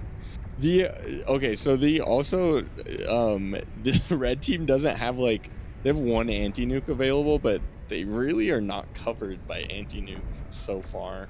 I think they're shooting way too many EMPs. How much actually it costs? That was like 18 EMP missiles they fired at that Calamity right there. Yeah, They're I mean, still firing for 5 seconds, and then it's like, okay, we're sending everything we have. They set them all on repeat, I see. They probably should have staggered those. That's insane. Yeah, That's they've funny. built 15, and I feel like you need like 3 just alternating. you Yeah, know what I think mean? if you time it right, you're probably right. I think 3 is probably the Yeah. magic number. It's like 40 seconds or 30 seconds of paralyzation. It's, Something it's like insane. that. Yeah, I think it I takes don't know like how 40 long it seconds to takes. charge a missile, so you could Yeah. like with 2 of them you could probably do it, but it'd be a little sketch. But with 3, I'm almost certain you're right that you could completely paralyze it and have plenty of wiggle room too. Yeah, and I think you can just have it auto fire and just like time it once, so like, Yeah, you know what I mean? yeah, I know what you're don't saying. know. Yeah, you time the Yeah. missile, you fire one, and then you time the next one so that it's charging. So it finishes charging when the next one hits or after the next one hits. Yeah, so it like cools something down or like whatever. that. Just so that you. Taro did say to get just a new calamity at the base. Why even bother? Yeah, So that's he's going to pretty use funny. that calamity to clear the EMPs now? That's what's going to happen? I think that would make a lot of sense. I mean, this is such an overinvestment in EMPs. Well, like it's The interesting thing is that calamity is actually on the low ground, so there's a funny trick you can do where if you aim at the top of one of these mountains, you can get it to fire a lot further into the enemy backline than otherwise you would have imagined. So you might try and go for something on cheesy like the that. classic top of the hill exploit, yeah. Yeah. If anyone would think to do that, it would definitely be Chisato. Which I don't just know. recently learned means 1,000 homes in Japanese or something like that. Huh. And That's interesting. Yanami is willow tree. Oh. Both in Japanese? Oh, Yeah.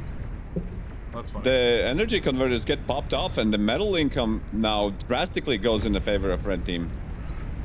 Oh, that's huge. T1 E-converters are the future. Yeah. Those shields And are going down, there's too. quite a bunch of them. The Juggernaut's The Juggernaut gonna is go gonna down. get clapped. I think it's a little bit too late.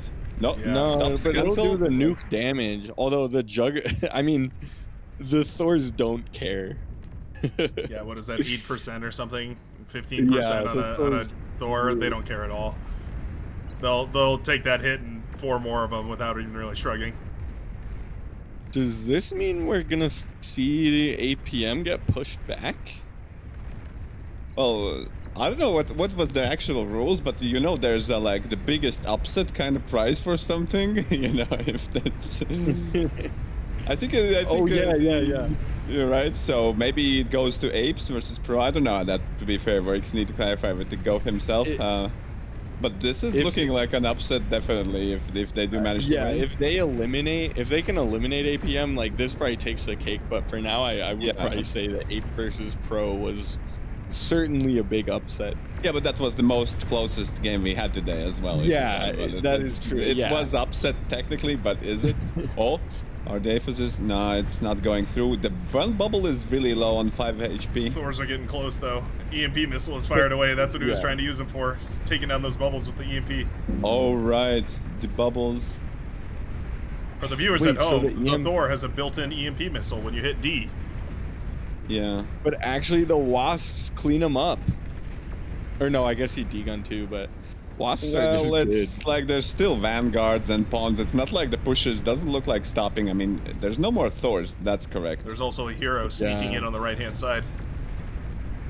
Ready to save the day. Look at the cannon just blasting at the wall. Holy. Oh, so the vanguards also shoot over the hill. Yes, yeah, they have the auto I target see, I changing see. as They, well. they should definitely not go and face the cannon straight up. They can't win that. Yeah. Right? higher There's no rate reason for them exchange, to. Stay behind the hill where it's safe. Yeah. The change to like auto switching modes is an interesting one, but I like it. I think it makes Oh, sense. my okay. gosh. Oh my fucker. Down Did you goes the see base. that? It was Shadow. Sheesh, getting There it goes. spicy out here. So I think we could Yeah, definitely Shadow say that forgot the EMP what launchers channel were he's the yeah, MVP of the match. those things did a phenomenal job of stalling out They the did first stall calamity. all the Chisato greed got stalled with the very placed before time lol cannons, and I don't Yeah, know. and then they did clawed back and T1 metal converters. The Who EMP else, missile is right? pretty good, but I gotta give it to the T1E converter. Yeah, you got I'm giving the VIP Exactly. to Ado at that move. Oh, is one clan Ado just walking to the other side and degunning Chisato's base? Oh, that's gonna Oh, be he a nice shot. degunned the aphid. I missed that. Yeah, Command- he walked Commander's straight sitting up right to the there. other Oh, side. really? Damn, we've been missing those. That's amazing. Funny. Oh Wow. my gosh. What a game. He just got deleted from the game by one degun. That's oh Chisato, my gosh. I'm looking at the graphs here, and Chisato with like 4 times the economy of the rest of the game. But the thing that's that you pretty have funny. to like, the thing that's important to remember is that each aphis is taking like 5 minutes to pay for itself if you keep the converters alive, and you lose those converters. And now, like, how long does it take to rebuild that? And then you have to like, I don't know. I think an overinvestment in eco is definitely a thing that Chisato is kind of known for sometimes. I'll say it again. The T1E converters making a bold name for Exactly. themselves today. I'm just showing the brackets on the Twitch stream. At the moment, it is Puck who has advanced over HRX. Pro 1 versus Ape, who advanced to the semifinal. Ape SME went versus Pro, or no? You just said. Oh yeah, damn, that's wrong. I put it Pro on the. Oh, I made a mistake. Apologies, it's Ape that actually went through. I will change this in a bit, and then I hope that SME versus SP1. That's the game that you guys were watching. It was SME that advanced. Yeah. And now the score of APM versus Lag is 1-0 in favor of Lag. Don't worry, Right. Shadow. You're not the only one who's made some mistakes today. We're up and running now, but yeah, it was a little rocky there at the start. Hopefully things look good. I hope it seems like everything's. I'm not getting any red flags like it was before. So, oh man, I'm still reeling from that game. I can't believe we got an epic T3 late game in the first of the best of 3 series. What kind of monster of a match are we in for in the second one here, where these guys now know of each other's strategies and are ready to play against it? I feel like I want to go play with T1E converters a little bit and see what I can do with them.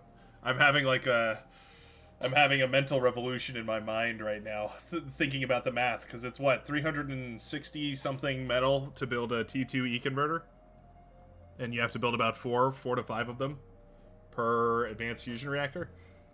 So I'm just doing some quick math here, but 3, 6, 9, 12, call it 1,300 metal is, that's a decent start on another Aphis. Maybe it's just me. No, you're completely right. I'm just trying to change the Figma on the fly here. They're voting to kick case, Timko Bob.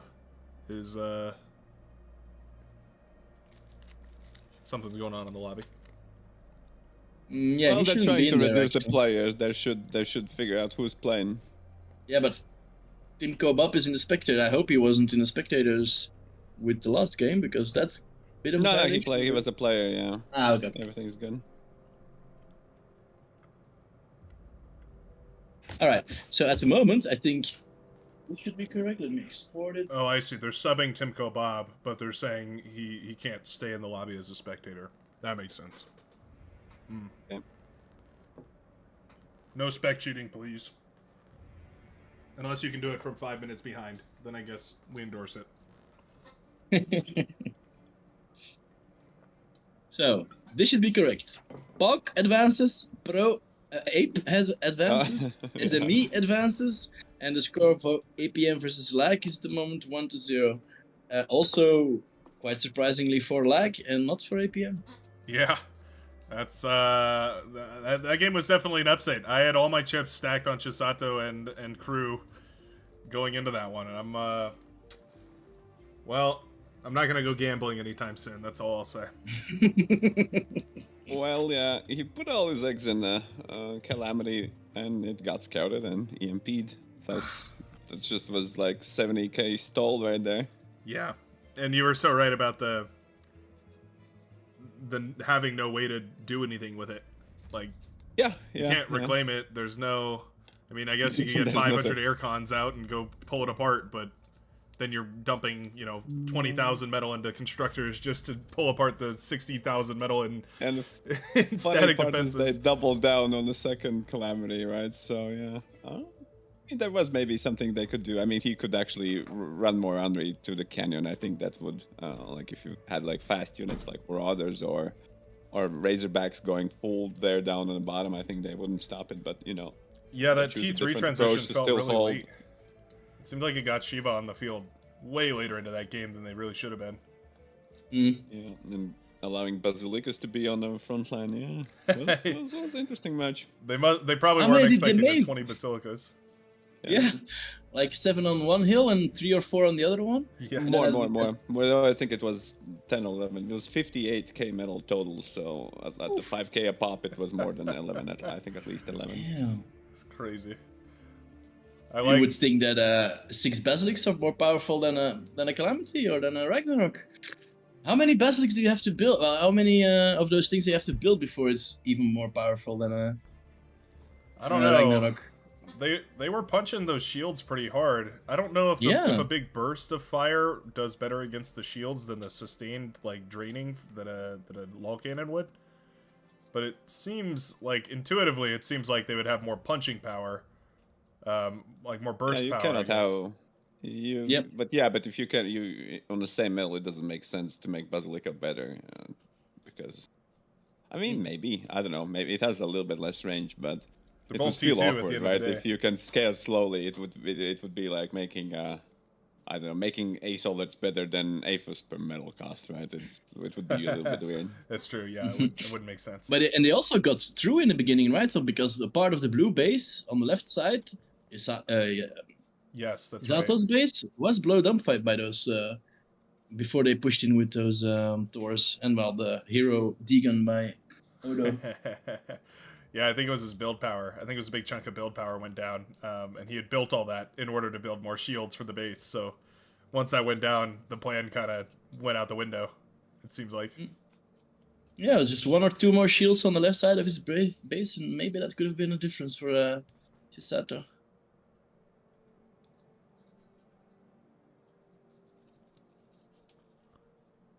We might need a.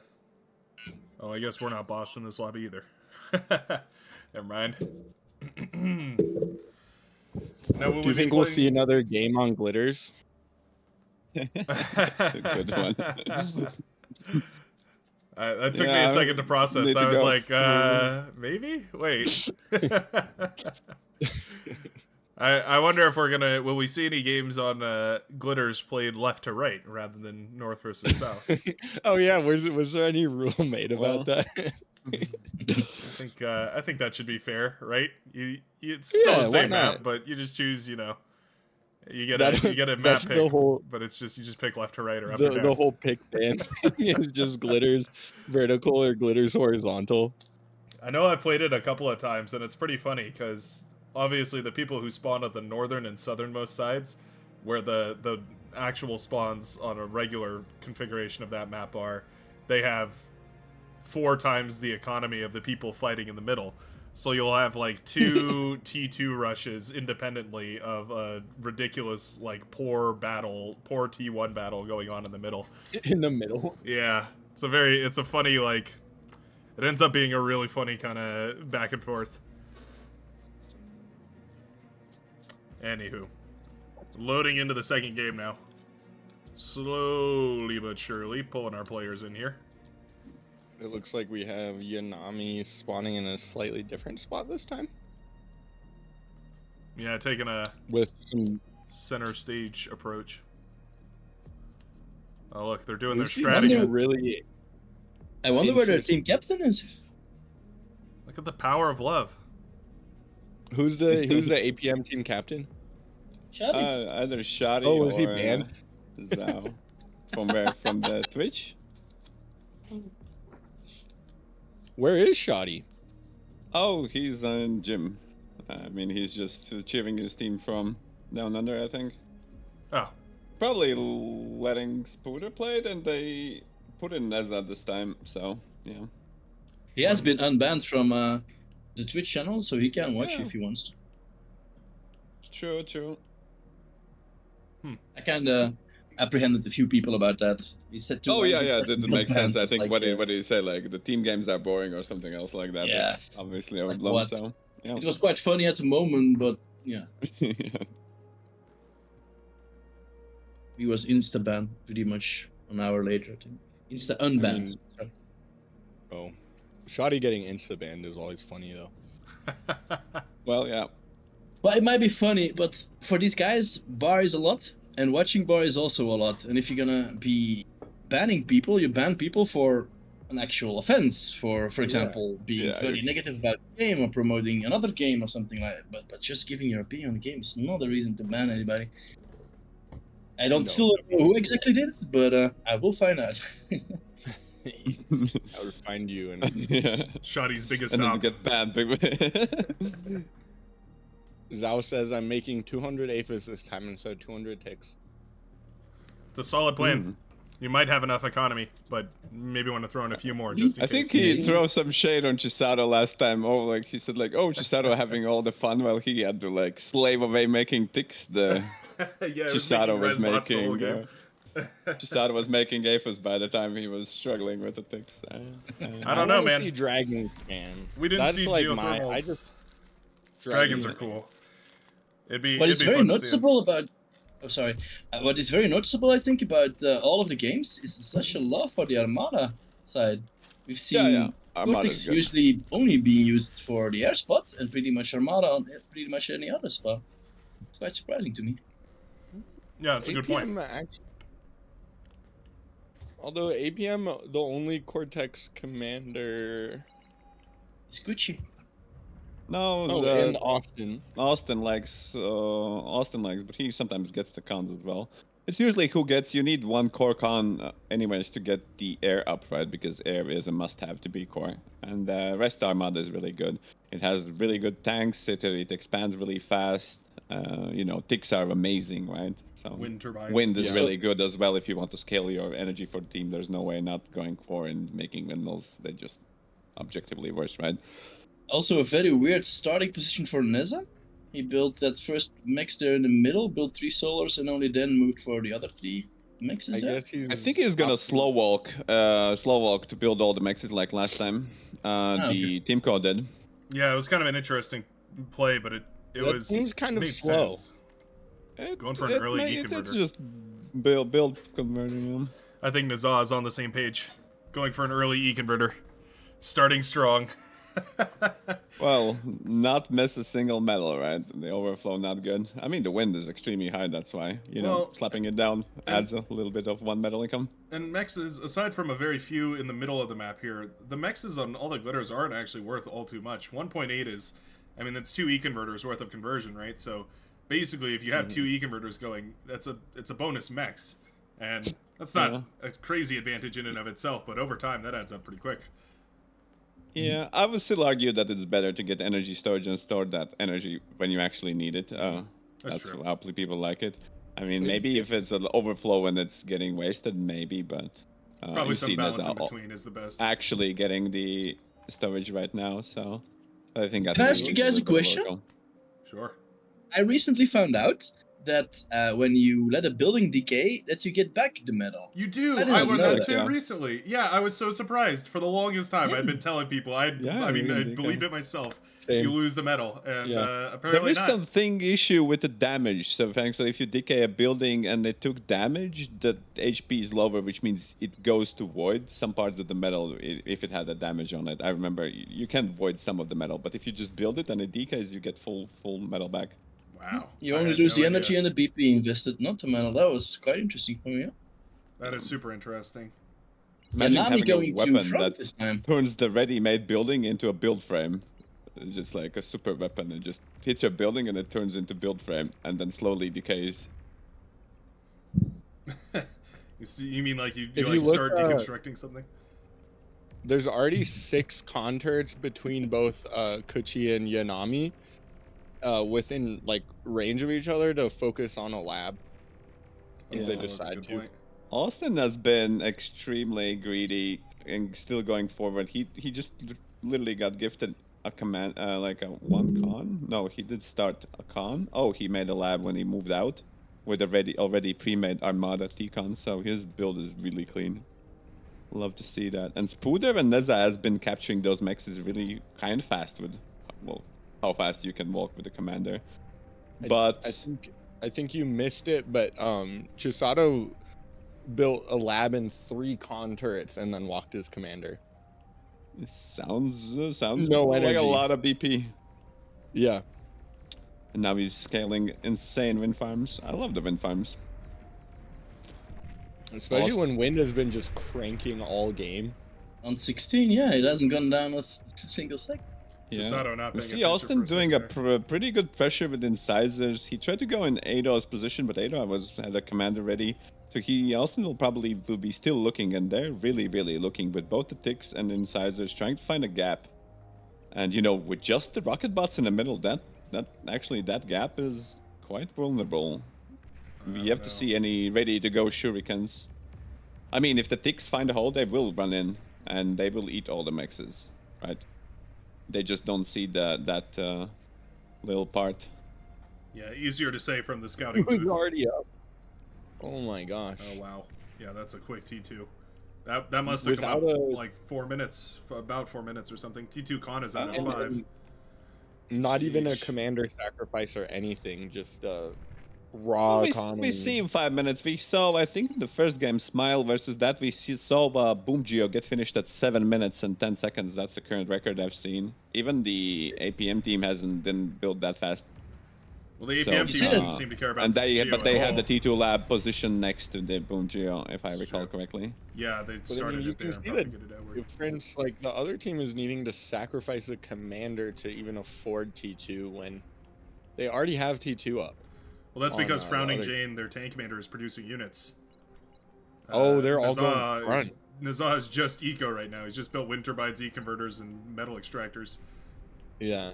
Oh, I Did did miss Chisato's this. commander die, or did he got eaten up? Because he doesn't have a commander yet. He just handed I it to missed Spooder Friend. I'm not sure why, Just to hold the front, I think. Just so he has okay. something to do. but now there's an I mean, idle Spooder commander is for stalling Spooder with to his... Yeah, but the main commander is stalling. He's not making any battery gameplay. I don't Too think this guy busy needs more to managing his- deal with. I think he's Yeah. he's maxed out. I mean, yeah, I mean, he could make a nano, I think. So once he eventually gets the T2 count, he would boost the mexes a little bit faster, but that's not on their priority. He does get that bull to play around, and the bull is going to be a pretty big impact. It could clear all the LLTs, and it could definitely deal with those rocket bots. How many And Bowser could the you get net- out for a bull? It's like I 3, right? I think we're gonna see Lottie playing a very advanced tech role where he's gonna hopefully be transporting around not just T2 cons, but also transporting con turrets around and like basically co-oping with all five other players at the same time. You know, Yeah. like building their macro for them. I gave props to Lodi last game. He was actually chasing and scaling to the Chisado. Obviously, with his team not being as cooperative, it's a harder the game. But he's been doing like an excellent job of trying to at least scale for his team and doing the best to his ability. Yeah. And he managed to build almost as many aphises. I mean, Lodi was definitely the part there why they won the last game. And you can see Yeah. his nanos is also boosting on the lab currently on the middle. I think one change I would like to see is that the people don't know that putting the con turrets on the roam is a really good idea for cooperative, especially tournament games. I think it's a must. Oh, Yeah. so that they assist in the Roams. laboratories, you mean? Yeah, so they assist everything automatically, and you don't have to go to the turret and then double click the turrets and put it Yeah. on like the lab. And what happens if there's 2 labs? You could boost both labs. It just makes things a little bit more easy. So if There's you also- put them on Rome, they only assist the factories and nothing else. No, they support everything that like they support allied buildings by default. They'll build. That's what they They'll do. Allied they'll build- support okay. labs. Yeah, They'll- allied they'll buildings, build, right? like, So buildings usually and the I didn't nano. know that. Yeah. If you put them on row, good to know. stuff. Yeah, very Yeah, useful. that's a big thing. That's actually really useful. Yeah. Otherwise, you have to latch them on or use. And the there's guard also commander the and- state preference things widget, which allows you to set it as a default state. So every contour that you build will be automatically in the Rome state in order to even change it. So you would prepare Wow. for the tourney in order to have a ready to go Rome state on every nano for your team. Yeah. So that's like a really advanced tournament strategy I just did to share. But it's a good thing, right? I'm sure we'll yeah. get there eventually. Like that kind of seems where bar is going. Is as these games get more advanced and strategies begin to become Right. more and more necessary. Like different parts of different strategies. I mean, it's.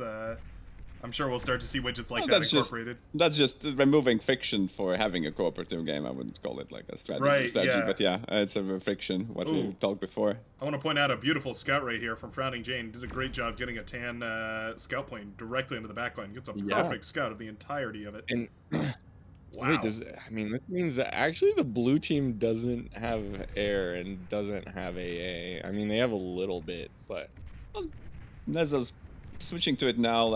Apparently, he recognizes that at least there's a threat of the army, so we're gonna pump some shurikens first and transition maybe to some fighters. Maybe nobody sees it. I mean, we didn't see the commanders degunning everything, so there's a lot of quite to keep the track off. It gets harder. I thought the 5v5 was relatively easy, but 6v6 and 8v8 is really hard to cast, fairly and pay attention to everything. It's almost impossible. yeah. The red team's does look holdover on like- the left is really powerful here. They have so many different lanes that Yeah. they can push into.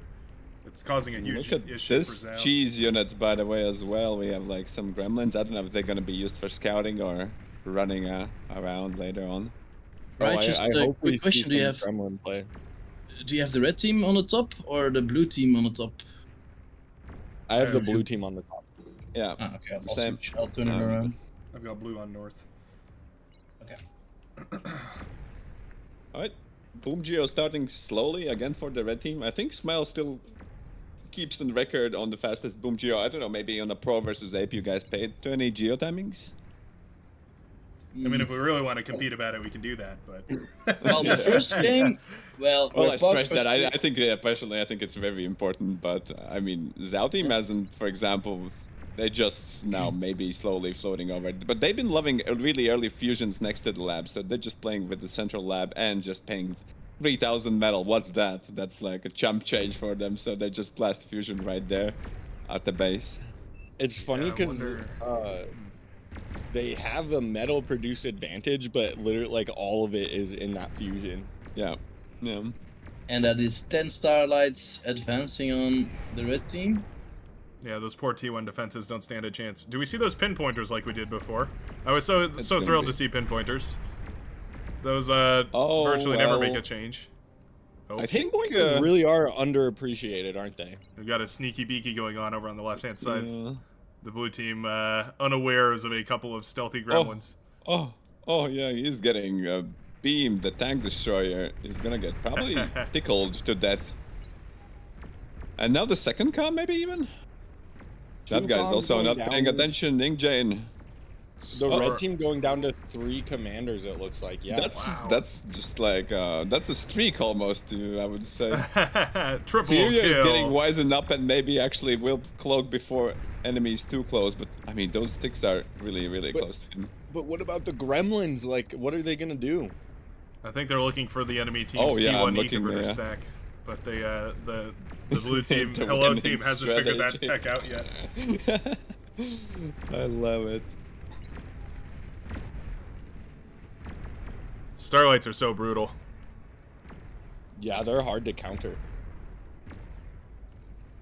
All right, yeah. I mean, the fusion and Starlight is really hard to play against. Either you would want to have like a pawns, but then there's Jags anyways, and maybe you get some rocket things. But oh, They I got don't- it out so much earlier that it's just like, well, it means that there wasn't enough pressure. Technically, I think in a cooperative game, usually would have like Mausers first out, and Yeah.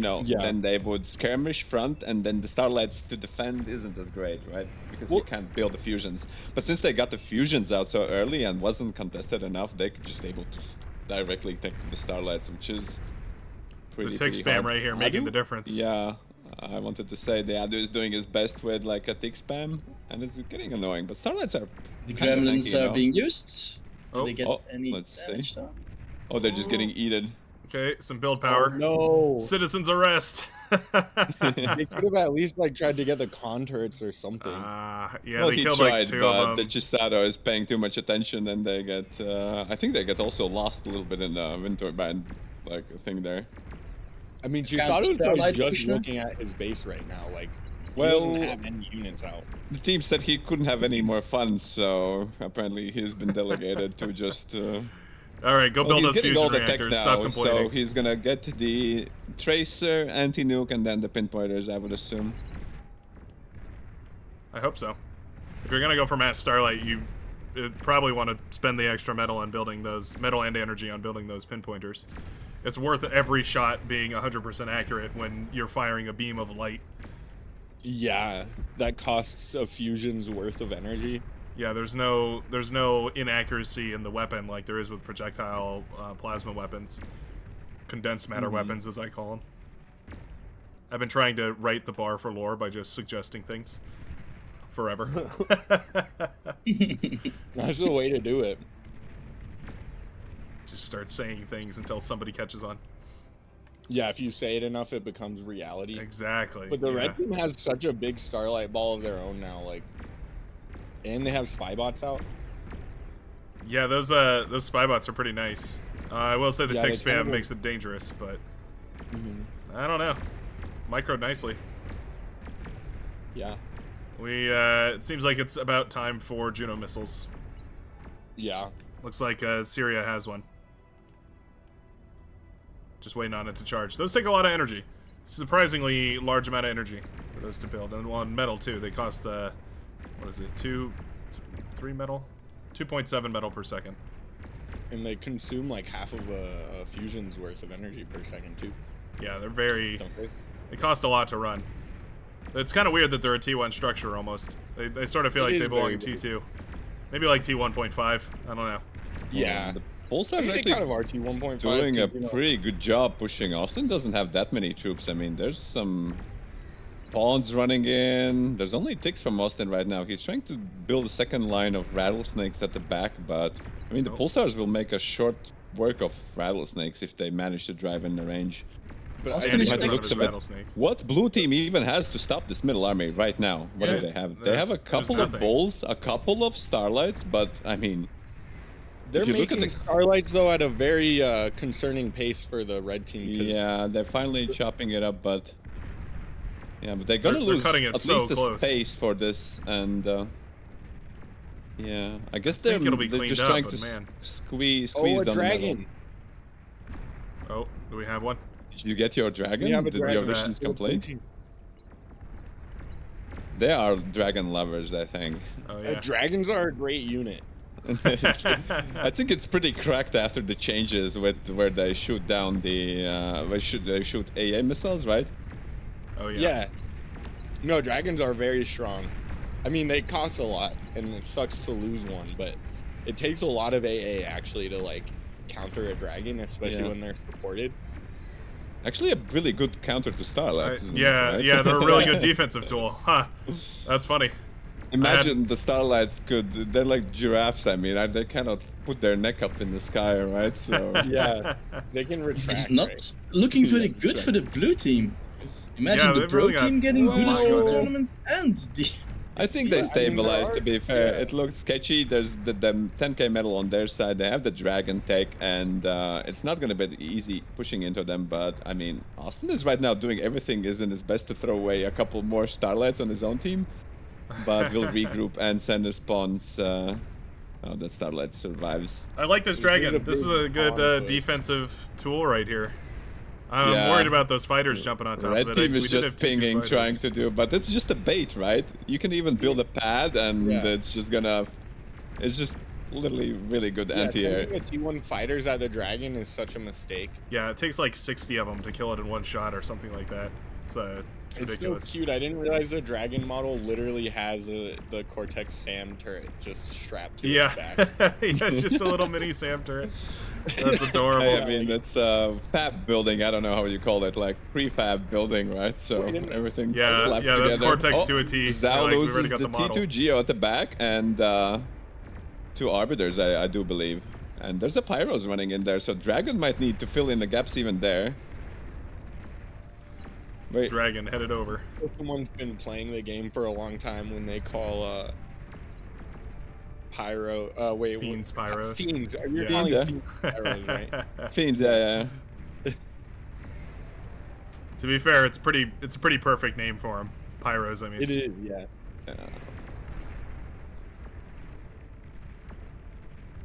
Yeah, I thought I was good with the names, but obviously it's hard if you were It's so playing hard. before the changes.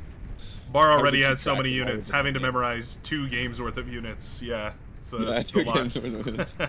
This dragon is just denying like any push from the red team.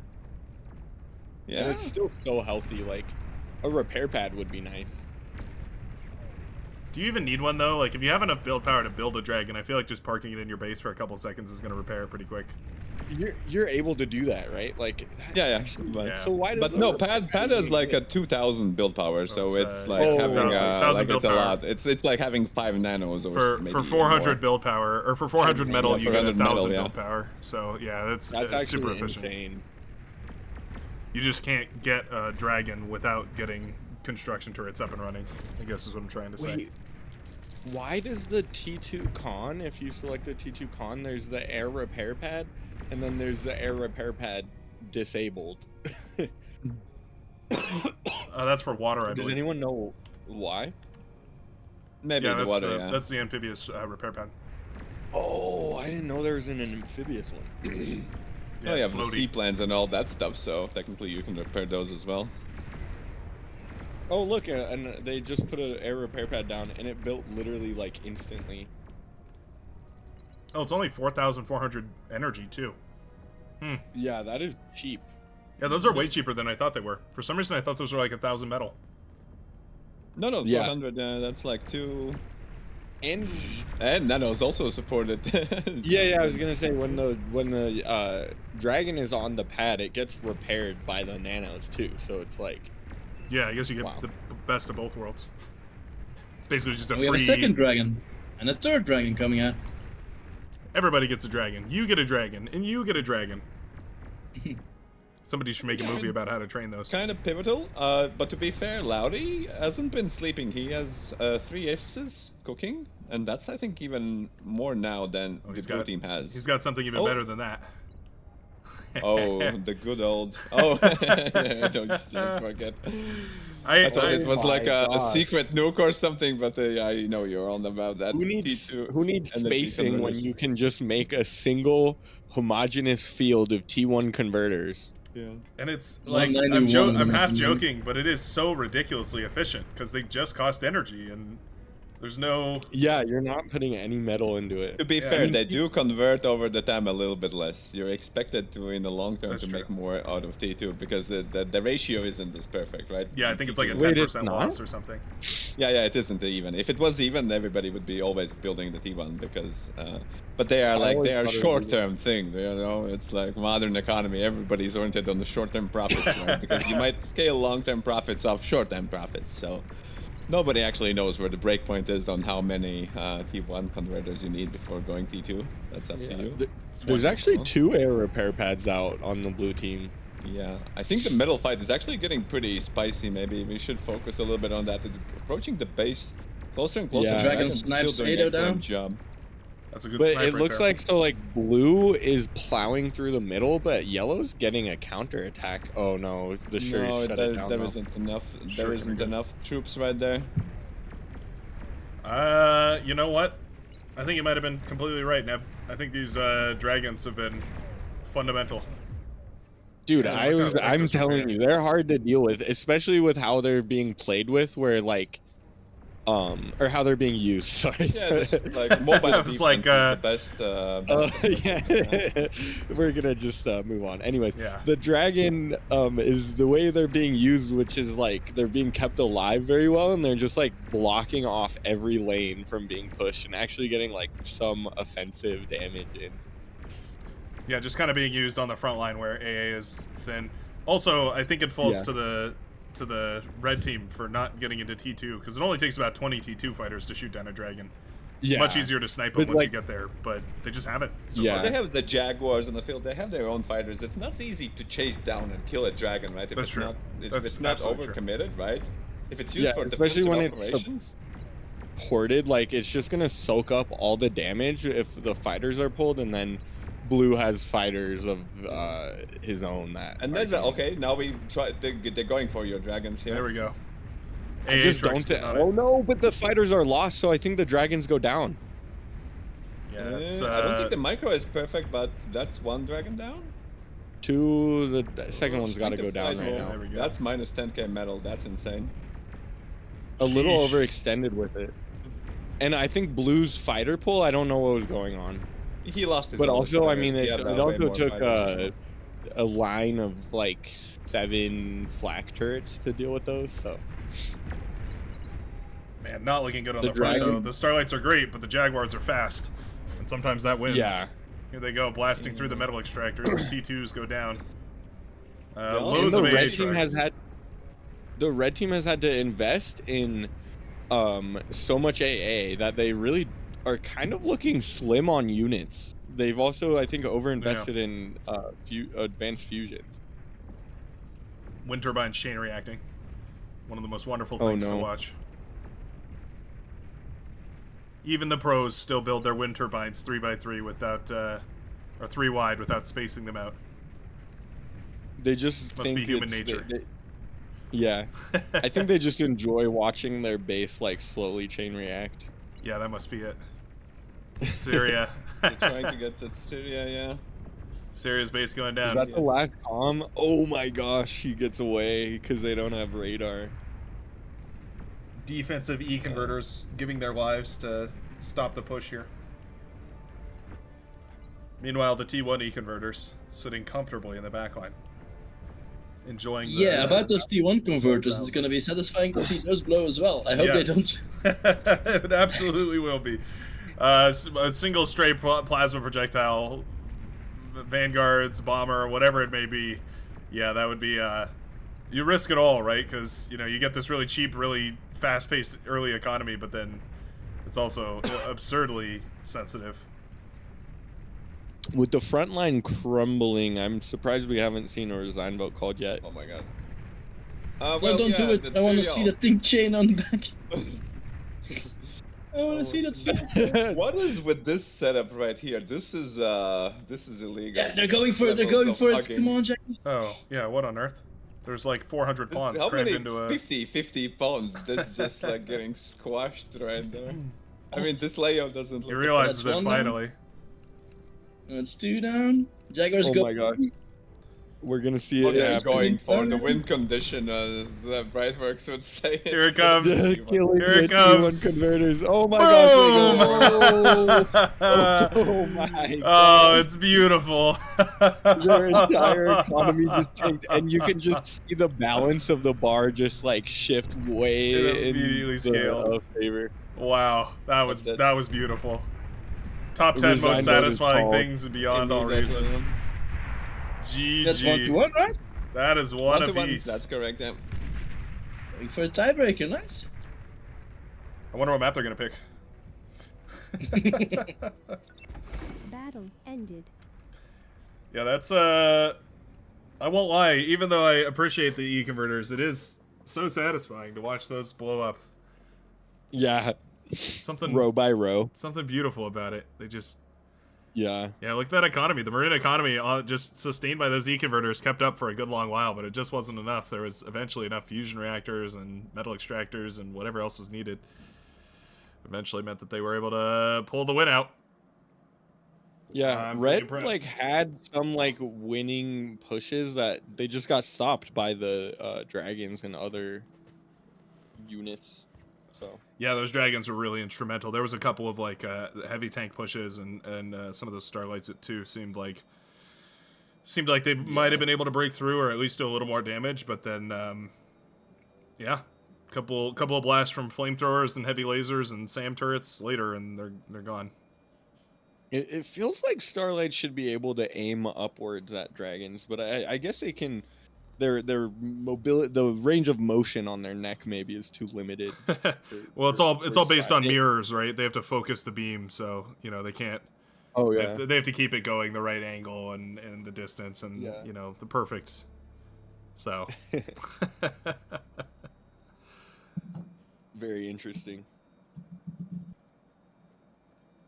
I guess while we're waiting, I want to say a few hours after this tournament ends, there's going to be a 2v2 tournament for North America and well, it's meant for like Oceania, but there's some European teams playing. We have X Factor playing. But if anyone wants to sign up, the sign up is still open for that. So Sweet.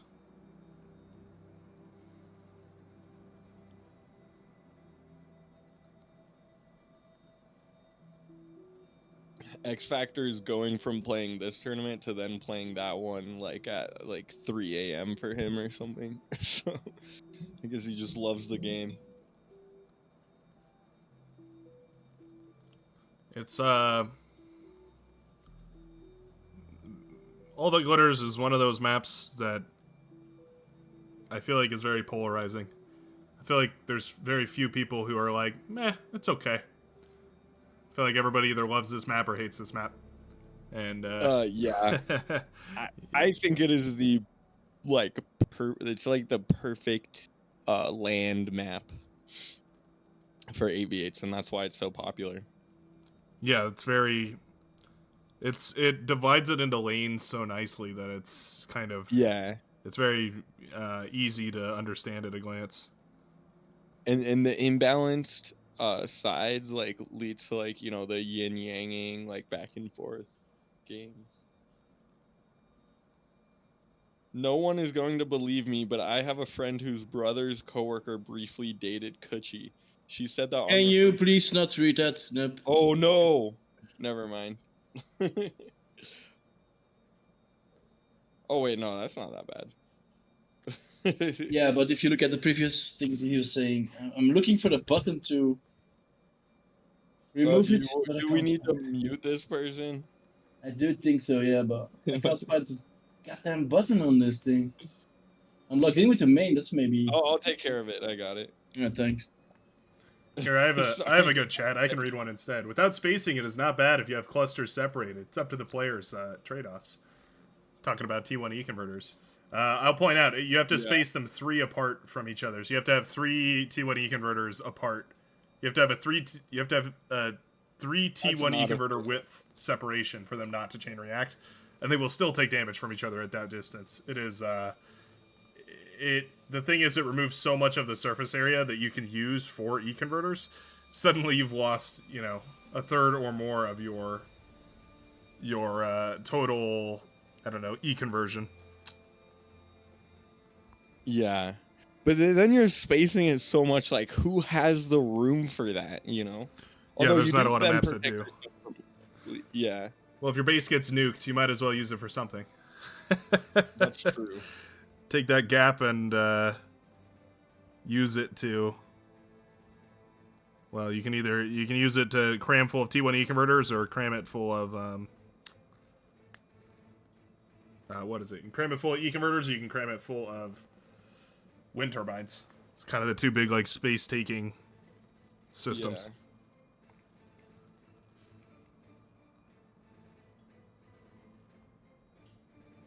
Good. And remind Lobby to see what's what. Lobby call for a break.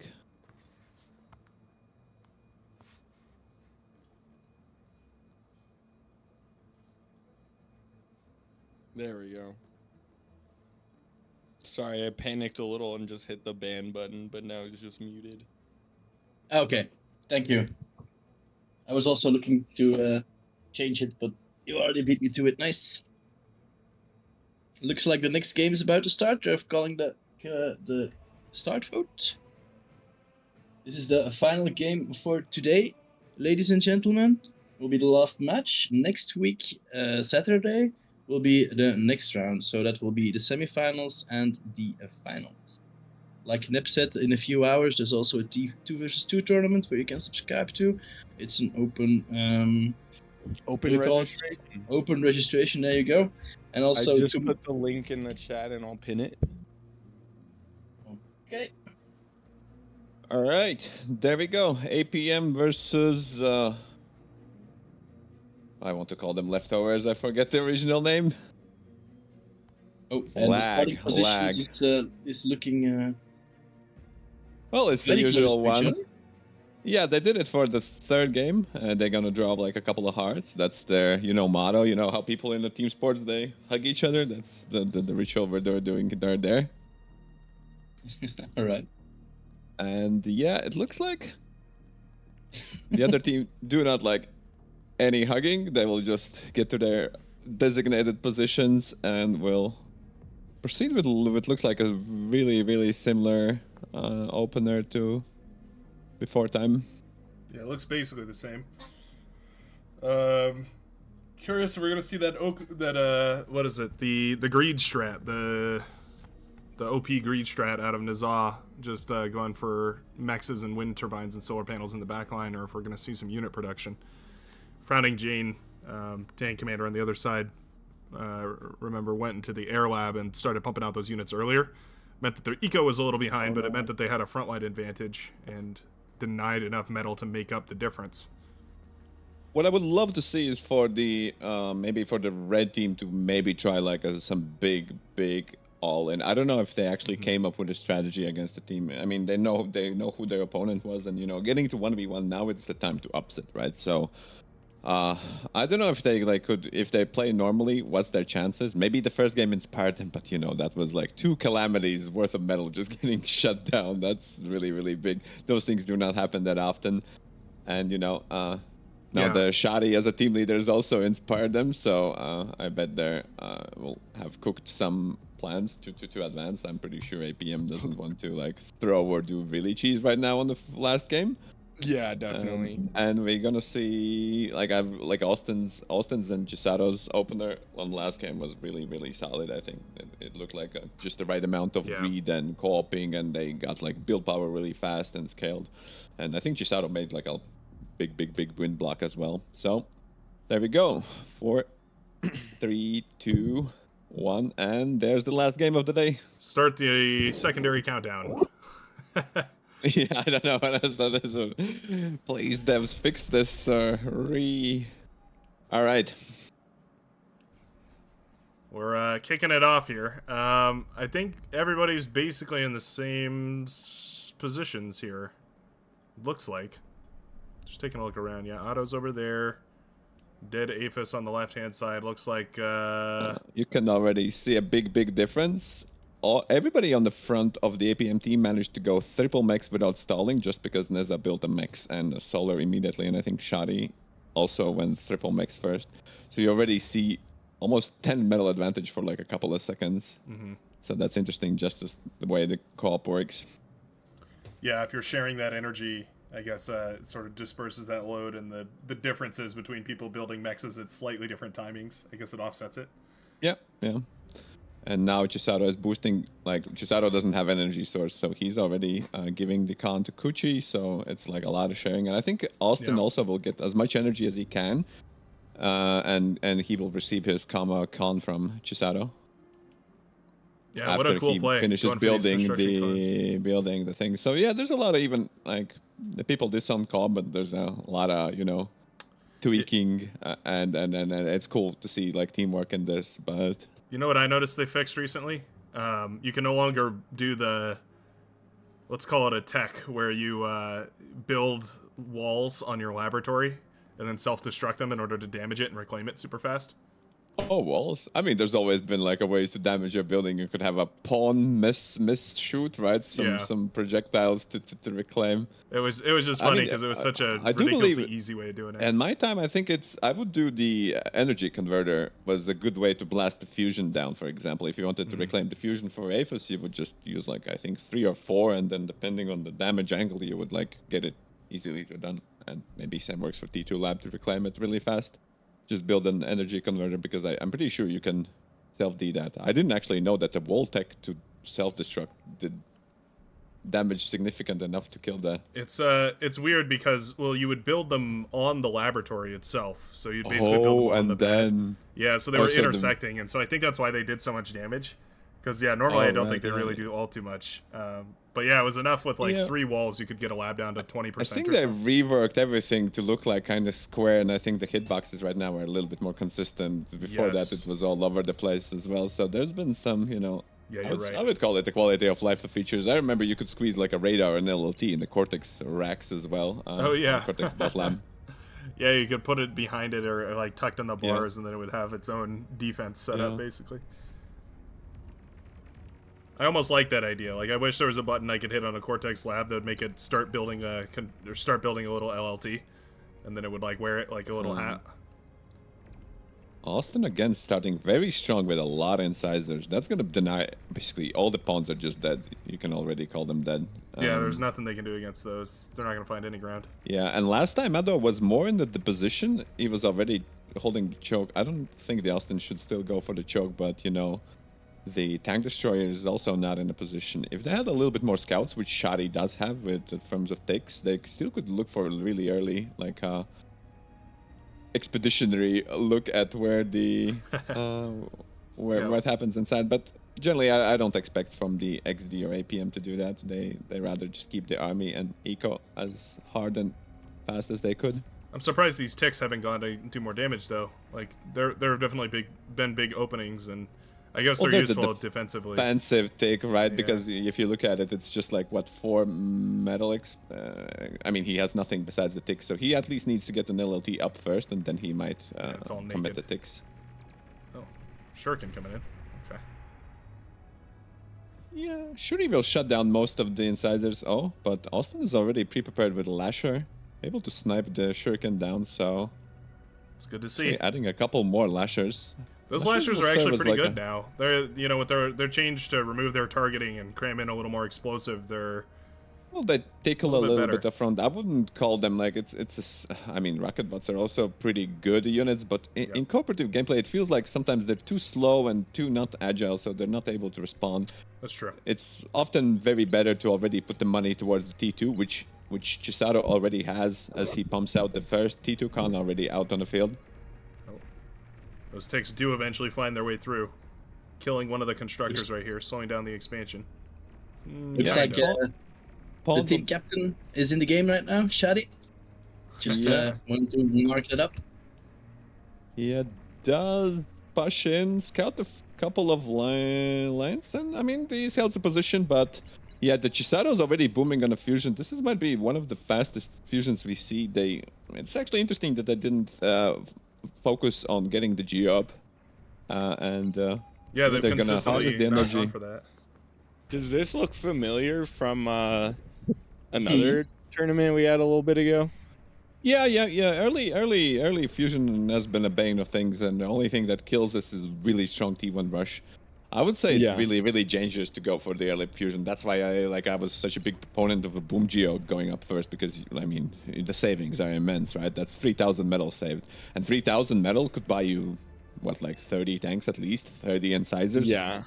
Or something along those lines. And if you actually commit it and not scale your energy and just do a heavy T1 all-in, but I don't know, guys. Nobody has actually had Such the a good play though, because I don't think Smile is gonna think to risk, because it is a T1 all-in is a risk, right?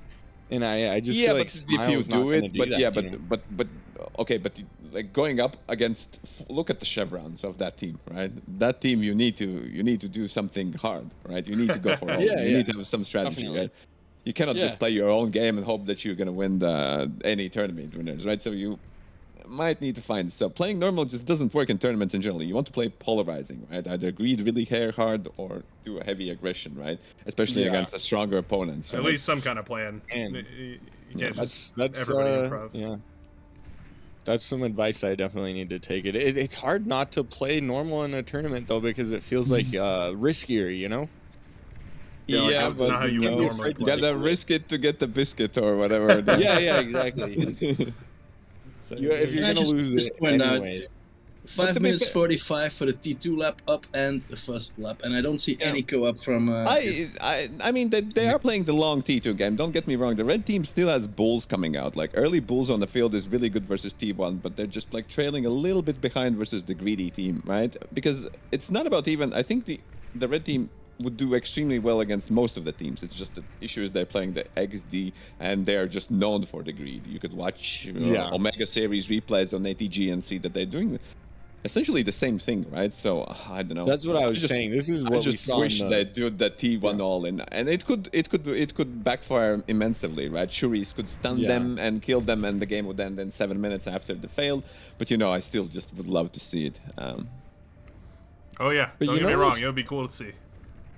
It'd be a the- fun. even with the change. fusion, actually, even with the fusion, the blue team is actually behind in energy per second. Well, the wind is really good, right? The wind has Yeah. been right now on 16. It's hard to say whether they would be fine. If the wind was too up, the fusions would be extremely good, right? So Double commander goes Good. down. Yeah, when the wind crashes, it's gonna be and I mean they have a second fusion out. So how many? I wonder if this means that the red team has more not converters, more storages, because they're at they added like a 4-6 10. storages at least, yeah. 10. Oh no, 11 Those, storages. Dead Aphis does go down on the left-hand side right there, and it looks like, well, Syria is going to try and claim it, but there's a bull firing away now at that commander. Which my A little God, bit of a that's risky two bulls. situation. It's a bull versus bull, bull and Bull, yeah. commander versus bull and Yeah, commander. bulls are insanely good units, and these organized team games, they're able to Yeah. kill all the T1. That's why rocket bots, for example, once you see in a regular game, they're just not being able to do anything about the early bulls when they produce from a single lab. Yeah, they don't do enough Yeah. damage. The bull has too much health. I mean, by The the time co-op rocket is bots just- sometimes make it to the front, the enemy already has a T2 lab ready, right? So Yeah. Yeah, I feel like the T1 phase kind of just vaporizes when you have Yeah. these like super collaborative team games. yeah, there is no. That's one of the complaints of the Omega, and hopefully we will like work towards the solution. Maybe we Yeah. I'm looking forward, but not promising if you anything want- yet. Sorry, if you want T1, like watch the 2v2s or the 1v1s. Yeah, I was just about to Yeah. say, Which is how those the- those are basically all T1, T2. Like, it's rare we ever even Yeah. see T3 in those. I think there's Yeah. definitely... I think this is Yeah, where because- I come to watch the T2, T3 late games. See how those are Yeah, played out. exactly. All right, Austin committing his incisors after I wouldn't say he actually secured this thing. All he has like a big, fat pig ball and some bulls right now on the way to plug the gap. So he did the But, I mean, incisors. The Aphis did try to dive for the Geo, but it just stopped it. To be fair, building. With Shoddy pushed this far forward though, like Austin knows that he doesn't really have to worry about anything right now in terms of like defending. Yeah, all hands on deck are going to be trying to stop those I mean, bulls. he should be supporting. He should give ticks to Shoddy. I mean, the bulls without the tick support isn't exactly really good. I mean, he's gonna feed a couple of those bulls. True. Yeah, true. The ticks are actually able to like jump on them, but then at the same time, it's just one shot and the ticks are gone. Yeah. So Yeah, but I think. Oh, but that these are the ticks are was gonna a get this multiplier. commander. Yeah, Again, bulls have Commander's gigantic about to die. AoE as well. might get degunned. Oh, wow. No, they're gonna eat him alive. 20 Tick ticks holds to later. death. Boom! That's Two insane. command- That's for the red team. That's insane. But Shoddy So- is out of position. Although Yep. it is just a nuke Command- right there. commander so- for a commander. Yeah, but I mean, the red team is Two already down commanders to then. 2 commanders. Yeah, so and if there's somebody, I mean, Ingjane is very south. Only Syria is on the front. Somebody did ping him. I think Kuchi just pinged the Syria's commander. So might they go for the snipe once again? You can look at the Zhao as like a lot of ticks. They might figure to, but Syria's position isn't actually diveable. I think with just the ticks, it has. Those beamer turrets are pretty good at shutting those down. There's beamers, there's dragon claws, there's regular LTs, and there's jaguars reinforcing the position. You'd probably need Yeah, about 400 ticks in maybe- order to make that work. Maybe Kuchi can, calm bomb. Although I don't know for what reason. Look he at would these try to fusion calm bomb the reactors, though. position. The greed. We're going on to our 4th Easy fusion reactor on at this point 4. for Chisato. Well, they're easy and cheap to scale, and Yeah. just work. That's 12 minutes. That's about the time that I put up my first fusion. Yeah. Yeah. True. I mean, in a typical team game, that is the timing you're usually looking at for a front player. But like this is like literally like there's 2 economies basically for the blue team, and there's this, and then there's the air economy. Sometimes I wish like maybe there is this Archon mode. Maybe every like 5 players should just play as one team and just get 5 commanders to I've, place however they want, right? And you just play for one. Everybody can move anything, right? That way we would get a better overview of what's possible. I've looked, You have people I've looked into arguing Archon over mode. what to do. Let me tell you, that gets very complicated very quickly. Auto groups can be very dangerous in Archon mode. Oh, right. I can imagine. Oh, so you're saying you did test actually the Archon mode? Well, Because okay, I don't want. I can't really talk about it too much on the official channel here, Oh, but just- you know, yeah. tune in for the after party for more Archon mode details. I guess. Humble shell. Okay. Yeah, no, I know it's a known bug. So there's a known bug of this happening accidentally, where commanders will get the same ID, and then I'm just explaining this for the viewers. But yeah, they'll get the same ID, and then they'll essentially it's quote unquote Archon mode, similar to the StarCraft mode, where multiple commanders control the same army, the same economy, the same units. They act as basically the same person. And yeah, it can be. It's very fun, very interesting. But yeah, any auto hotkeys that they have will control the units, and any auto hotkeys you have will control the units. So you'll constantly be microing each other's units backwards.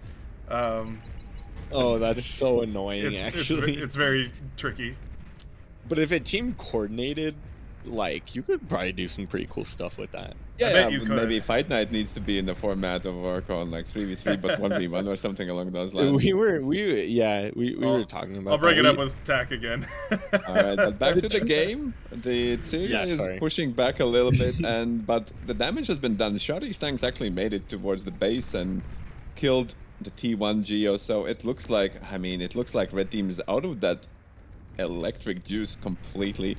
The wind is just mid right now, and they've been stalling metal. Syria is just, or somebody is holding on like 6,000 metal. I think it's Syria. Yeah, he's got a Top slider. OS is feeling.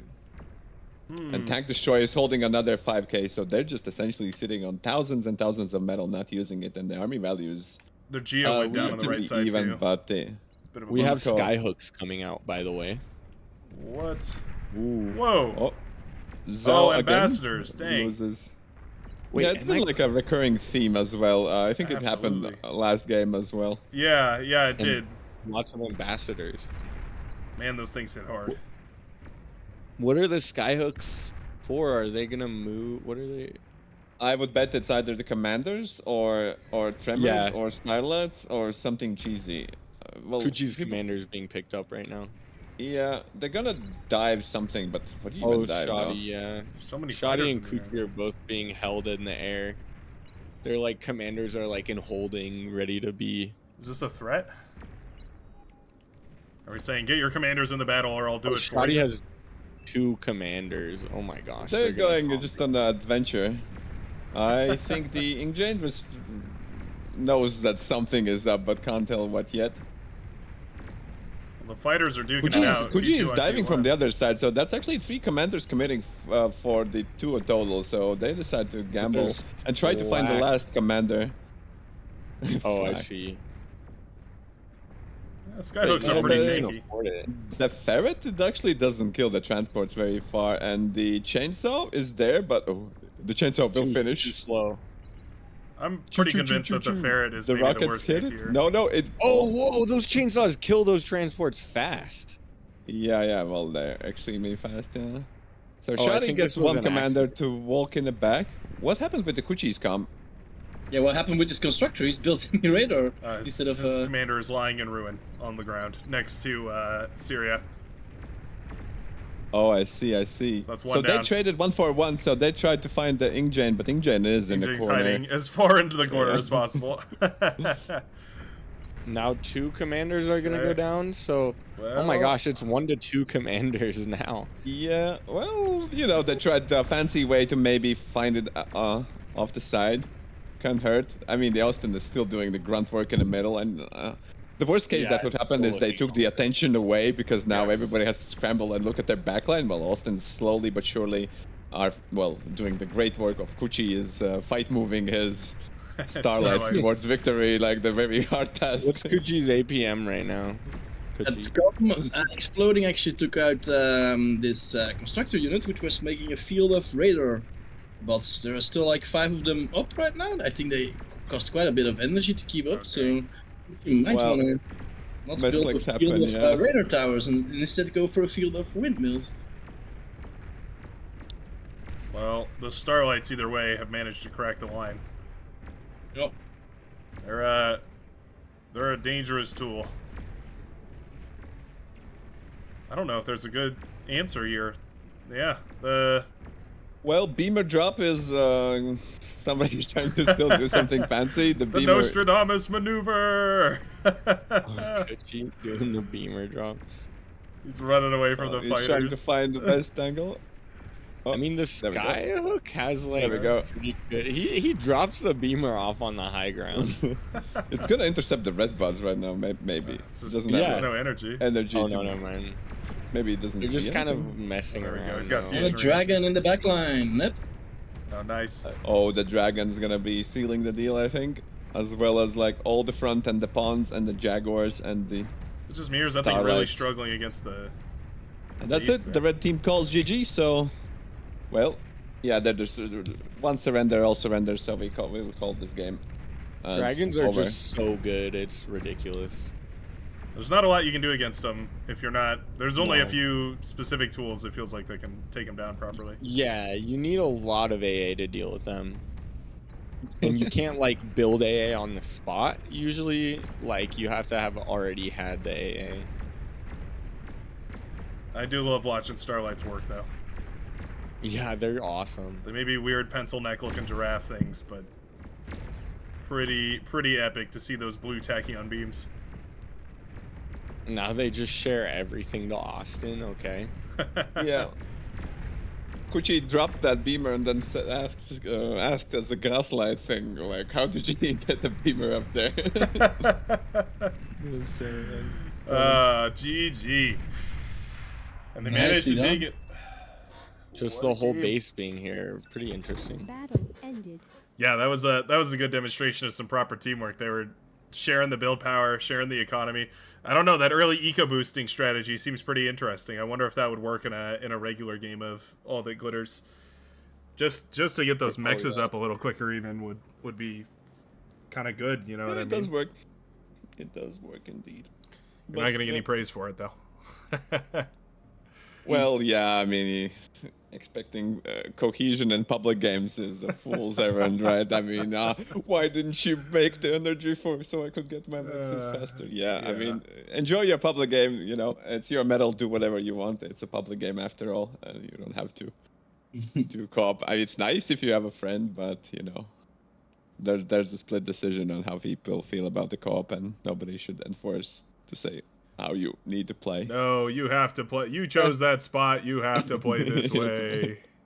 Kick ban. I mean, yeah. I mean, it's the whatever people consider as a good meta thing. I know the straight has some pretty intricate. I give you this for this, and you give me that part of that, and then I'll give you the windmill for this. Yeah, kind 2 of wind value. turbines There's for like this, these and I'll give you secret a- contracts which are based on years-long meta gaming, right? So because the players are trying to eliminate their weaknesses, right? But I mean, the co-op gaming is a little bit taken too far.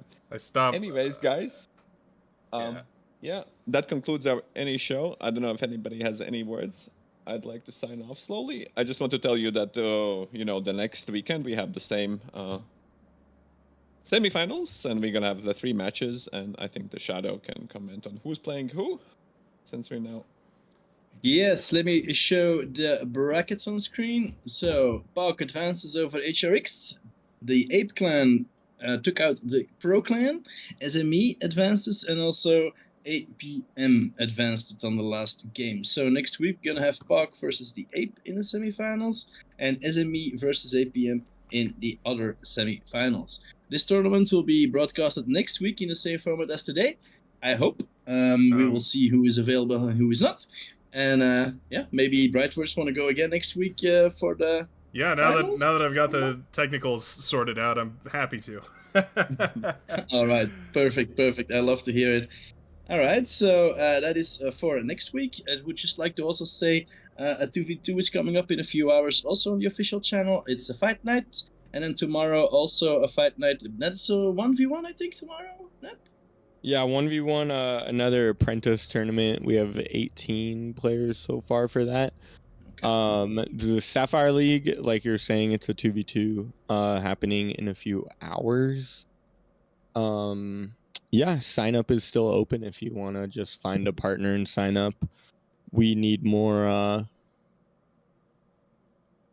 there's a few really good teams playing. It would be great to see more of, you know, all the tiers being represented. So if anyone just wants to find a partner and sign up and come play, you'll probably get to play some very good players and get to see what they do. The last 2v2 was super fun, and I'm excited for this one. Same with the Apprentice League after that. That one's going to be really fun. It's at a better time for Europe, and some mentors have been training their apprentices. We haven't been able to get to everyone, unfortunately, just like, you know, the mentors are volunteers and there's not a lot of us. But anyways, it feels like almost like mentor Pokemon, like we're training our apprentices and then they go fight each other. So Gotta catch them all, right? Yeah. yeah, so that'll be fun. Yeah, we have more tournaments just happening all the time, basically. So Yeah, it's been amazing, right? Fight nights with a weekly tournament, and now 2 fight nights every week. We had Omega this year, we had BPL this year.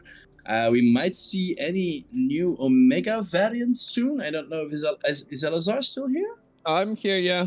Maybe towards the summer, I'm thinking, if we're gonna have it. I want to change the experience, take in the feedback, and maybe roll some fixes along with smarter people to see how we can improve the experience for the main tournament. And then, yeah, maybe you have to find some budget still for that. And hopefully we'll get an Omega series, so looking forward to it then.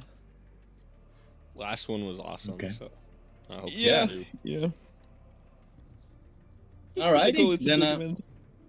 alrighty, about 100 seconds left before the delay runs over. I would like to thank Brightworks and Elizar for taking care of the YouTube channel and casting. I would like to thank Neb for co-casting with me, and I would like to thank Lost Deadman 3 and Volshok, who have been taking care of the moderating in chat. Thank you very much, boys and girls. And we will see you, well, in a few hours again. If you are still awake, I will be sound asleep, but I will for sure be there tomorrow for the Apprentice League for Fight Night. And of course also next week for the next stage of this tournament, the Grand Finals. Awesome. I hope you all had a lot of fun like I did. And we're gonna raid another channel, so don't go anywhere. And we're gonna have some fun with the next streamer in line, which is gonna be 712 as we're gonna rate. So give her some follows, show her some love. She's been streaming a lot lately and also gaining a lot of OS. So yeah, I'd love to see it. And yeah, still 40 seconds to go if anybody wants to add something to that. We should do a Legion tournament sometime. Oh, dude, we should definitely do one of those again. I'm craving last another one was one. so fun. It was so much And fun. then Yeah. the converter tournament, I think, as well. Oh, I too. have yeah. I have some days carved out in the fight night schedule for Legion tournaments, so Sweet. I'm yeah, excited. we should I'm get excited. planning that. I'm very excited. Legion is coming together so nicely. Some of those new units are yeah. looking Alright. beautiful. Sorry, boys, to interrupt you. That's the Nope, last few you're good. seconds of the stream.